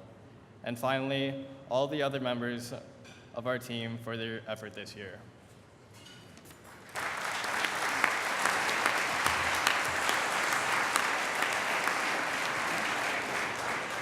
Reactor panel. Okay, I'd like to start out saying very professional job from the beginning where you formed your own company. So you guys are already thinking positive. Love the idea of the garage and the integration of that into the neighborhood with the materiality. The personalizing experience of going into the museum in the four time zones and time frames, very nice. The simplicity of your project, from the color coding of the arches into the color coding within the museum, you know, you're tying that all together, and it's simple yet sophisticated at the same time. Very good job. Faced with if you're faced with the choice of going right or going left, you went straight, which is great. I love it. It's the third way you looked at bridging two projects, the Arches and the Visitor Center, and that's what I mean by that. Compliment to you. I think where you cited the Arches were just brilliant because, as India knows, she lives right around the corner from this facility. It could be missed. And the Arches, you know, tastefully placed right off of Superior, between Superior and East, perfect, because it's a wayfinder. It gets people oriented to where they are, and they may stop at the Visitor Center. I think the changeable notion of it, message-wise, is important. It's like how the city does with flags on important cultural days at City Hall. So really bright. And the lead aspect of this, good for incorporating that. These days, to get funders' attention, you got to go lead. And I think your early whiteboard sketches were inspiring, and shows you put a lot of thought into it from the beginning. Kudos. Since they took most of my comments, again, I think it was very well designed. I think all the elements were there. I love the LEED Platinum, and I love the interactive nature of how you looked at the entire project. Thank you. Once again, ladies and gentlemen, Rhodes High School.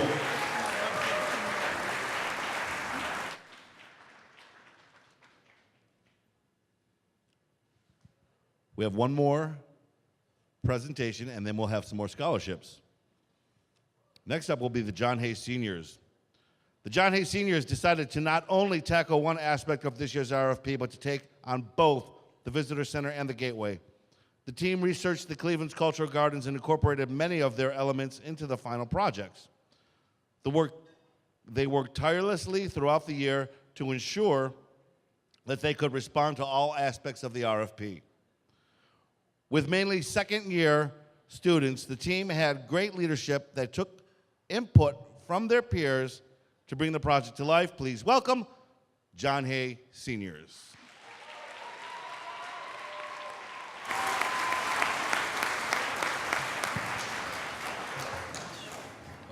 Good evening, everyone. I am Alexander Morales, and to my right, I have Avishkar Twaru, and to my left, I have Robert Moore. And we are APEX, which stands for Ambition and Persistence for Excellence. So behind me on both sides, you'll actually see a walkthrough of our entire project. We really wanted to renovate East Boulevard and bring a sense of unity to the project. It was one of the greatest things that we thought needed to be addressed because we kind of want the neighborhood to be connected. So as we go down East Boulevard towards the Cultural Gardens, we decided to add lighting and things and such to lead you down towards the Cultural Gardens, some sort of path kind of created by the structures in the area. And as we approach, you'll notice that we moved the gateway towards the Visitor Center, which we'll touch more on in a second here. And along the gateway arch, which is a bridge, there are flowers that symbolize every cultural garden. So we incorporate every cultural garden along the bridge as it goes along. We also thought that it was very important to keep the historic context while making it modern. So out of our archway, we actually use the same material that we use in our Visitor Center, a very similar brick, to make it historic, but still have the modern touch in the area. Here we have the Visitor Center, which we decided to keep brick to keep that historic context, but we also modified the inside to make sure that it had a modern feel to it. And here we have actually the view behind the Visitor Center, where you'll notice the parking and an aerial view of the master plan of the project. Here we have our site analysis. So this was our entire thought process put onto one sheet, essentially. As I said earlier, we moved the originally proposed location of the gateway. We had a session where the Famico Foundation came down and they told us the proposed location for the Visitor Center and Gateway aren't necessarily the greatest location. So we took that into deep consideration, and we moved the proposed location, which was on Superior and East Boulevard, up East Boulevard towards East 99th to unite the Visitor Center and create a central point for the Gateway and the Visitor Center. We also decided to stick to renovating the building on East 99th because of the floor plans and the location. We thought it was a great it was a great location to lead people straight down to the Cultural Gardens. And now we'll have Robert Moore speak about the gateway. Thank you, Alex. When we visited our site, we noticed that it was very hard for pedestrians to cross East Boulevard. So to counter that, our gateway also functions as a walkway. We believe that will help better pedestrian access. And another problem we encountered was lack of parking for the future visitors of our visitor center. So we took away some of the tree lawn on East Boulevard to make space for diagonal parking. And if you look in the bottom right, you can notice some of the amenities we will have in the area around our gateway. We will have light posts to make sure the area is well lit, as well as benches, so you can have a nice rest after you get done visiting the cultural gardens. And we also have the pathway to tie it all together. Okay, so the area around the gateway, like the main thing of the gateway will be the chandelier, very similar to the one in the gateway of Playhouse Square. We wanted our visitor center and our gateway to be connected to Cleveland, because Cleveland is a very up-and-coming neighborhood, and we want our design to reflect that. So the thing to tie it all together and help lead you to the visitor center and the cultural garden will be our wayfinding. If you look in the bottom right, you can see our examples of signage. We will have icons that are culturally specific. So for example, we have a dragon for the Chinese garden and the Star of David for the Hebrew garden to help lead you through. And we'll also be able to add signage to the lampposts you see in the middle right photo. Okay. So here we have our design for the visitor center. The site for our visitor center was very historic. That building has been standing for over 90 years, so we didn't really want to mess with it. So instead of demolishing it and starting again, we're going to renovate it and restore the brick. So you could also see near the entrance of our building, we have an entrance ramp to make it fully accessible, as well as a bike share to help promote environmentally friendly modes of transportation throughout the cultural gardens. If you look at the top right, you can also see that we added staff parking to the back of the visitor center. Next slide, please. And the interior of the visitor center lobby will have a terrarium that will house local wildlife, plants, and flowers and other things from around Ohio, as well as an aquarium that will house locally found aquatic wildlife. As well as restrooms and elevators to make our building more accessible. We will also have an interactive touch display, which will provide everything you need to know about each and every one of the cultural gardens. And to give you an idea of what our lobby will look like, we have an example of some of the materials in the bottom right. So porcelain for the toilets and sinks, accent tiling for the bathroom flooring, mahogany for the lobby flooring, and quartz for countertops.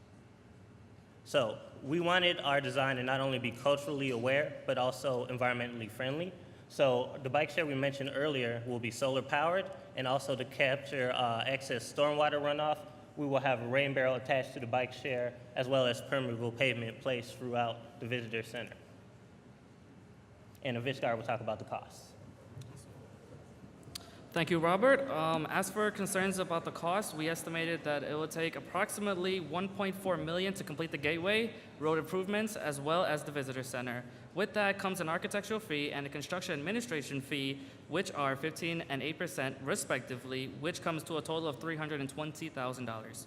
Therefore, our overall cost is at $1.7 million.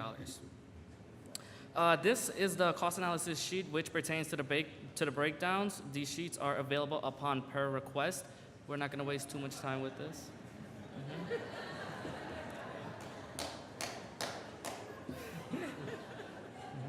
Okay, next slide, please. We estimated that it would take approximately 3 months to finish the gateway and 3.5 months for the visitor center. Note that both projects will be completed at the same time. Here's a chart which contains the scheduling and the estimated times for each project's completion. Here we have 3 weeks for the demolition of the site, and as well as 4 weeks for the renovation. Next slide, please. Well, with building the gateway as well as the visitor center, we're uniting, preserving, educating, and increasing the tourism of the cultural garden as well as pedestrian access. So at this point in time, we would like to thank everyone for coming out, especially all our mentors, the families. We enjoy the support having everyone out here tonight, as well as open the floor to any comments and questions. Thank you. Okay.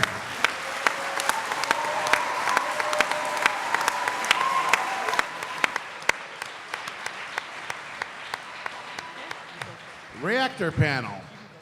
Okay, just bravo. You did fantastic. This presentation had graphics in there that I see from top-notch firms, national top-notch firms. You guys did a great job, and gals. You like the architecture fees, too. I do. You lived up to your name, Apex. Good job. I think you guys should all present at the Cavs game tonight, maybe at halftime. So your animation was great, great touch. I think the way you tucked parking behind the building, we were talking about the intrusion of parking. You need it, but to tastefully deal with it in a historic district, you did it and nailed it. Ped Bridge, I think you're absolutely right. There is some difficulty with crossing the road, but I'd almost hop twice across Superior as well, like they do down in the Canalway, if money were no object, India. The context-sensitive wayfinding was terrific. Signage that actually speaks to the cultural icons in the park was great. And then again, the bike facilities, you guys are all nailing it on the multimodal nature of this park. Take a roll and ride the park. But I think your shelter for the bike facilities was terrific. Congrats. I love the way that you integrated the historic with the modern features, the really thinking deeply about the gateway and how people come in and out of the park, in and out the visitor center and the park, and you did a great job. Bravo.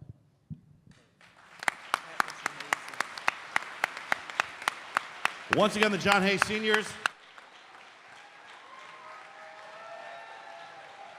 Ladies and gentlemen, a nice round of applause for all of our presenters this evening. We had a nice round of applause for our reactor panel. And you guys can take your seats. Right now, it's time for the teacher mentor recognition. So I'd like to introduce you to the CEO of the Cleveland Metropolitan School District and ACE board member, Mr. Eric Gordon.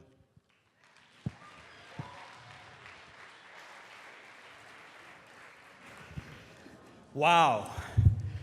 So good evening, ladies and gentlemen. Okay, Devin Long already taught us this. Good evening, ladies and gentlemen. There you go.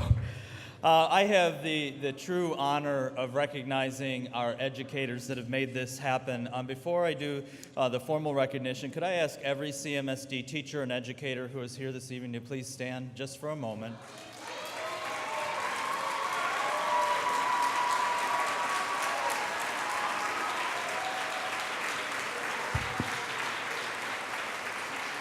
If you would stay standing for just this one moment so that I can let everyone know that this is National Teacher Appreciation Week. And so thank you, thank you, thank you.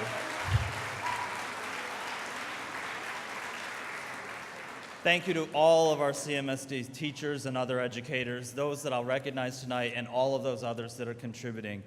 I have actually been to 2 back-to-back celebrations of our students celebrating 620 top students across our district. So what a night this is, and just what a joy to be here. It's my pleasure to introduce each of the teacher mentors for our ACE program, and I'll ask each to come to the stage, and I believe I have assistance in making sure we recognize you, so thank you for your work. First, for James Ford Rhodes High School, Mr. Paul Lockhart.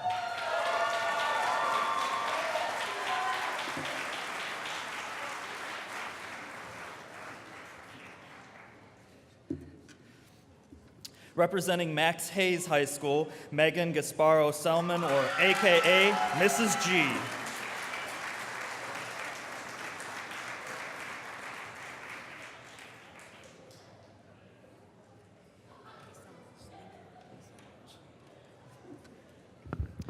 Representing New Tech East High School, Clarence Bennett, Mr. Bennett.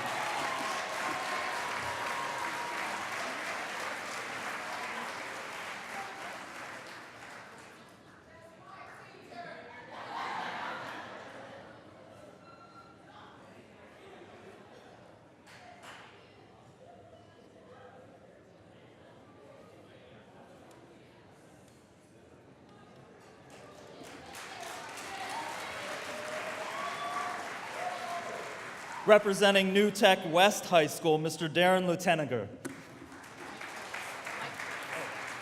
Excuse me, I'm sorry.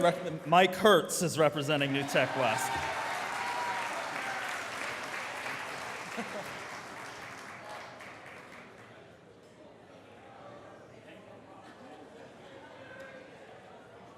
So I'm going to take a shot that the rest of my notes are right. We'll see how I do.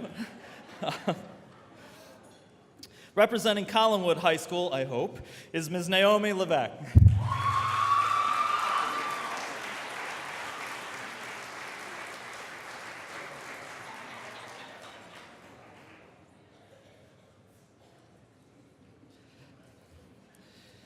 Representing our two John Hay High Schools, Ms. Sarah Dalrymple, aka Mrs. D.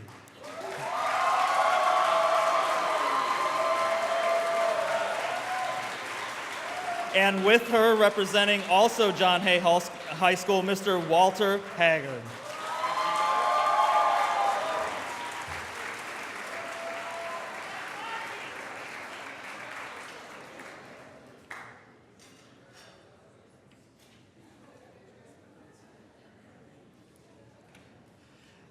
Proving once again, even a blind squirrel finds a nut once in a while. I got a few of them correct. So again, could we thank all of our teachers and educators that have made this happen?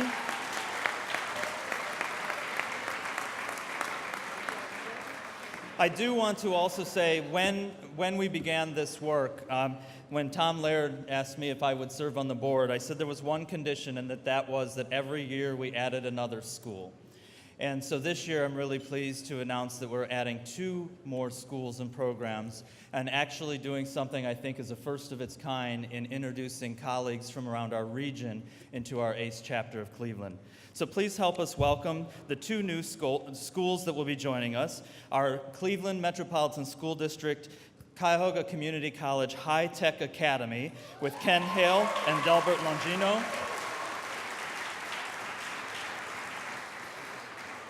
And again, what I believe may be a first in its kind, showing a regional collaboration, welcoming Warrensville High School with teacher Nevin Jenkins.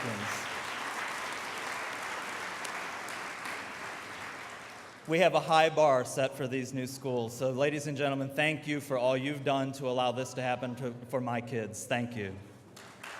Once again, Mr. Eric Gordon. Ladies and gentlemen, at this time, I'd like to welcome the Regional Project Coordinator from Regency Construction, Monica Bruau, and the Executive Vice President of Panzica Construction, Mr. Mark Panzica.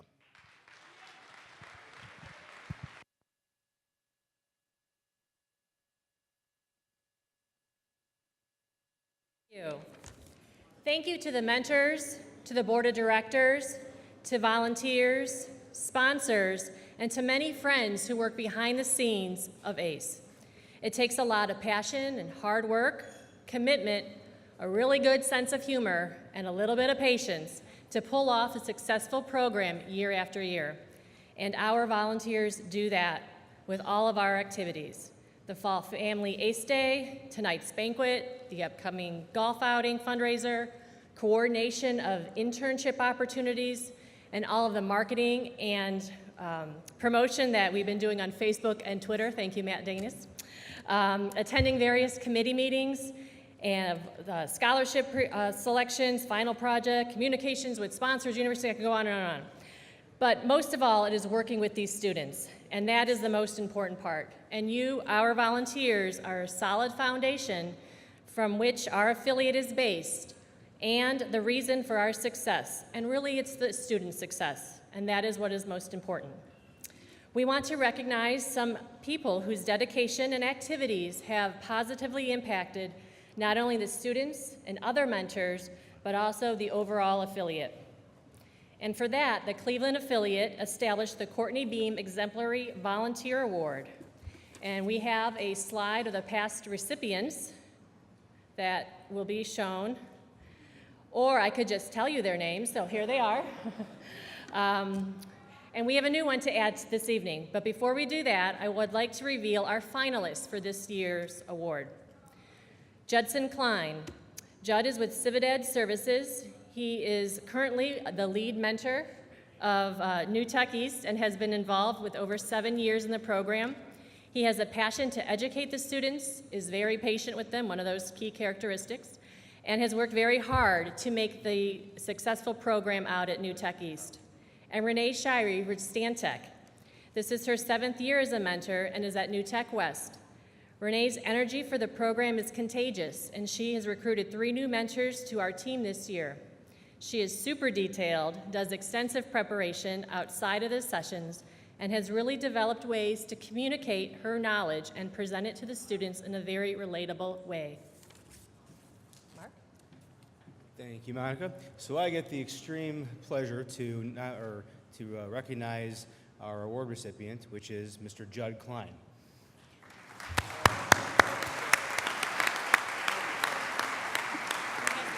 Unfortunately, Judd had to leave a little bit early to attend a city council meeting, so he's not going to be here to receive the award in person. But I'd like to take a second here and tell you a little, kind of some personal remarks about Judd. I've had the pleasure of mentoring with Judd at New Tech East for the last 7 years. I got to tell you what, his passion and excitement for the students and the program has been amazing. It hasn't been an easy road. We've had some challenges throughout the years with people changing over, teachers moving on, principals changing, and we had some lack of student participation. But I'll tell you what, it was through Judd's hard work and effort and his dedication to the program and working with the new teachers and the new principal and with the students to really make the program a success. And I got to tell you what, we really turned around and we were really headed in the great direction. And this year's class has been absolutely amazing. So with that being said, I just want to recognize Judd one more time and for his continued effort. Thank you. Once again, Monica Burrow and Mark Pansica. At this time, I'd like to welcome once again, presenting more scholarships, Cassandra Johnson and Kenneth Hale.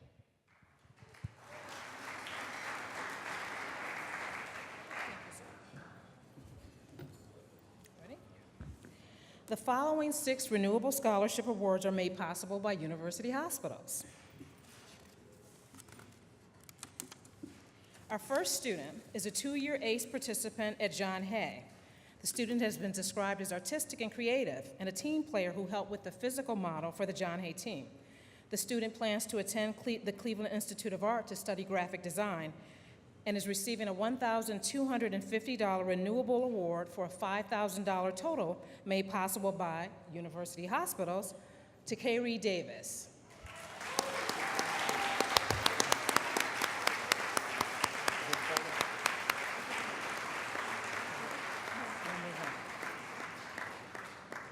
The next student is a 2-year ACE participant at John Hay and had perfect attendance.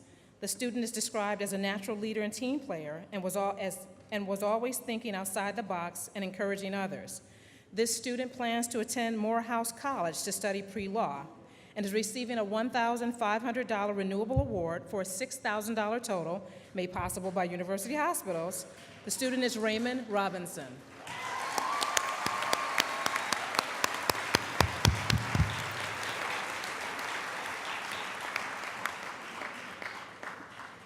The next student is another 2-year ACE participant at John Hay, also with perfect attendance. This student is described as ambitious, fun, and passionate about ACE, a strong collaborator and contributor to the team. The student plans to attend Cleveland State University to study business. The student will receive a $1,500 renewable award for a $6,000 total made possible by University Hospitals. Avishkar Etwaru.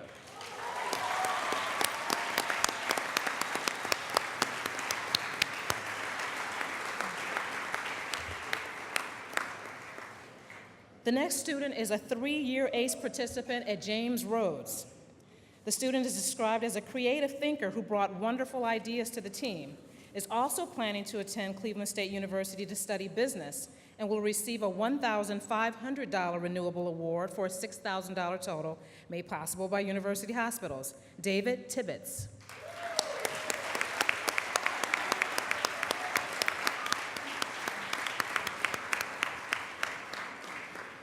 The next student is a 3-year ACE participant at James Rhodes with perfect attendance. The student is described as well-rounded, a great student, and an overall team leader at Rhodes. The student plans to attend Kent State to study communications and journalism and is receiving a $2,000 renewable award for an $8,000 total made possible by University Hospitals. Jared Theberge.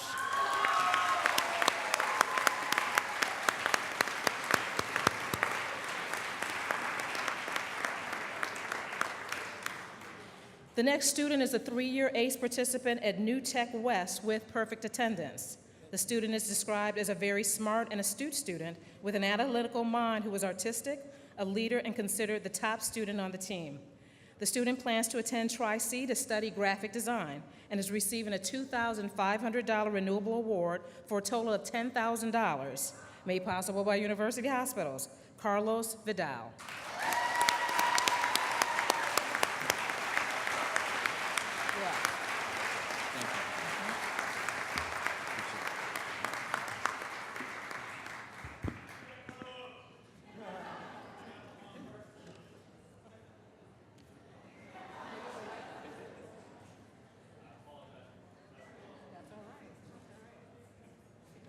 Congratulations.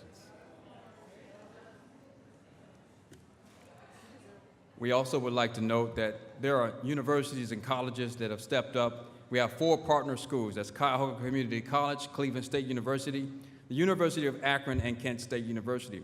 We're fortunate to have these 4 matches this year with our students. The following 2 awards are made possible by Cleveland State's College of Engineering. This student is a 2-year ACE participant at New Tech East, a talented young man who is planning to study engineering at Cleveland State University. Receiving an annual award of $2,000 for a total of $8,000 from both Cleveland State University and Geist Foundation is Joseph Bowman.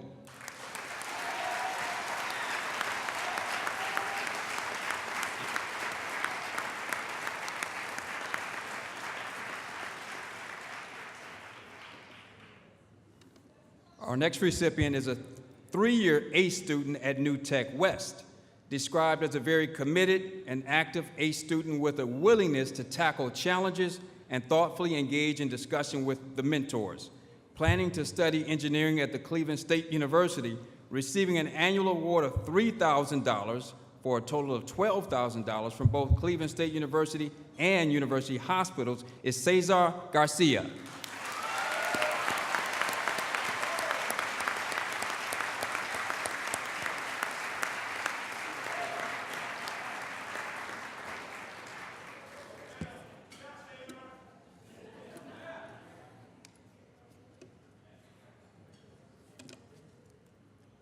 And these next awards are made possible by a matching award from Kent State University's College of Architecture and Environmental Design.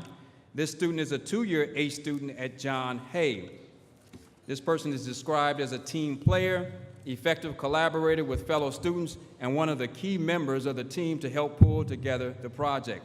Planning to study architecture at Cleveland State University, receiving an annual award of $2,700 for a total of $10,800 from the American Institute of Architects Cleveland Chapter, College Now Greater Cleveland, and Kent State University is Philip Robertson.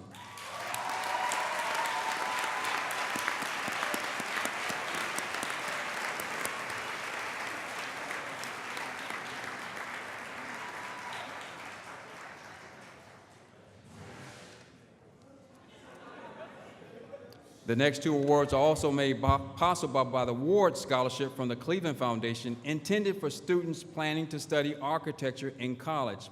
This student is a 2-year ACE participant at James Ford Rose with perfect attendance. Described as the top student on his team, focused, inquisitive, and a great communicator.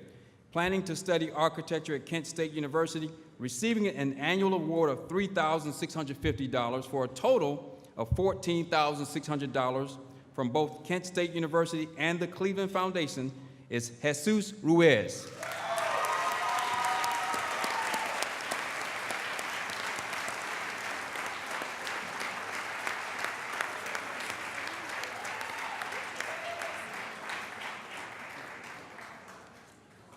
Our next student is a 2-year ACE participant at John Hay, also with perfect attendance. Described as brilliant and extremely detail-oriented, a hard worker who excelled at all aspects of the ACE program, planning to study architecture at Carnegie Mellon University. Receiving an annual award of $2,500 for a total of $10,000 from the Cleveland Foundation is Jordan Davis.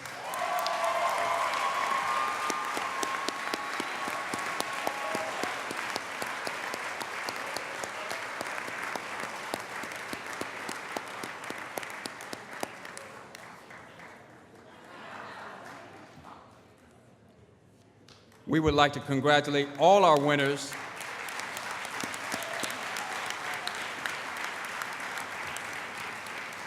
Yes, congratulations to all of our winners and to all the teams for your presentations tonight. Your ACE mentors and family members are very proud of you and the commitment you have made to ACE. Parents, all the scholarship winners will be enrolled in College Now's Alumni Mentor Program and will be partnered with a mentor to provide guidance and assistance during college. We'll turn it back over to our MC. Once again, Cassandra Johnson and Kenneth Hale. And now I'd like to invite, we're going to give away the top 3 presentations that you saw this evening. And to do that, I'm going to invite India Pierce Lee of the Cleveland Foundation and the Reactor Panel to present the top 3 awards. India. Oh, okay, Joanne. We're going to each do one. Oh, okay. See, I have it all scripted. Oh, sorry. We took the liberty to make some changes. We changed it. So first of all, a big hand for everyone who's received a scholarship and came up and did a presentation. Phenomenal.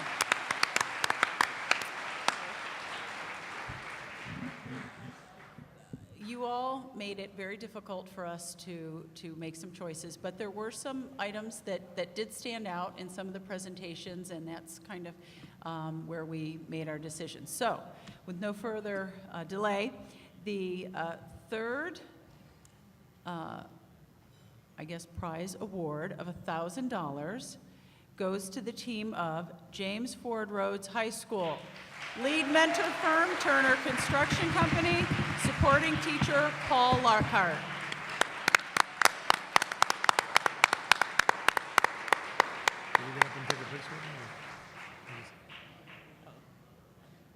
Okay, you're next. Glenn's moving us along. Well, I echo Joanne's sentiment.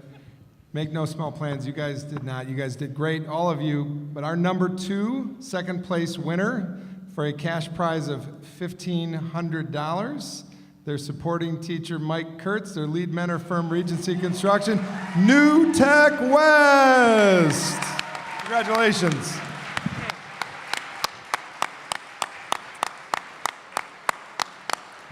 Well, first, I have to thank ACE Mentoring, the city, Famicos Foundation for taking on this challenge. It was an idea that came into fruition very fast, and we can't thank you enough for the opportunity to not only see what has been produced, but I'm so proud of all the students, and it's something we should be talking about all over the city. We had some very good talent. Thank you to the mentors. Thank you to ACE Mentoring for all you've done. And now, last but not least, what we've been waiting for, the first place winner, John Hay School of Architecture and Design, seniors.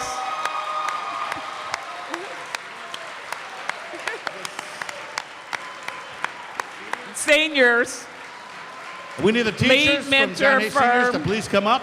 Gilbane Company, supporting teacher Sarah Darflopel. Yep. John Hay Seniors, congratulations. Any teachers from John Hay Seniors?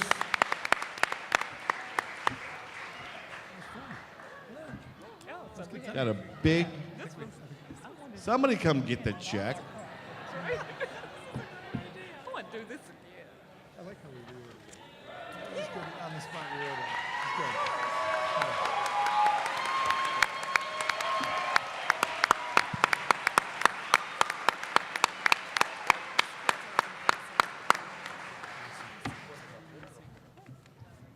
All right, ladies and gentlemen, I believe that concludes all of the awards for this evening. If you would like to come up for a photo opportunity to the front of the stage, please do so before you leave tonight. And also, please don't forget we have a golf outing in August, and we'd like to see you all there to participate in preparation for ACE Scholarship 2017.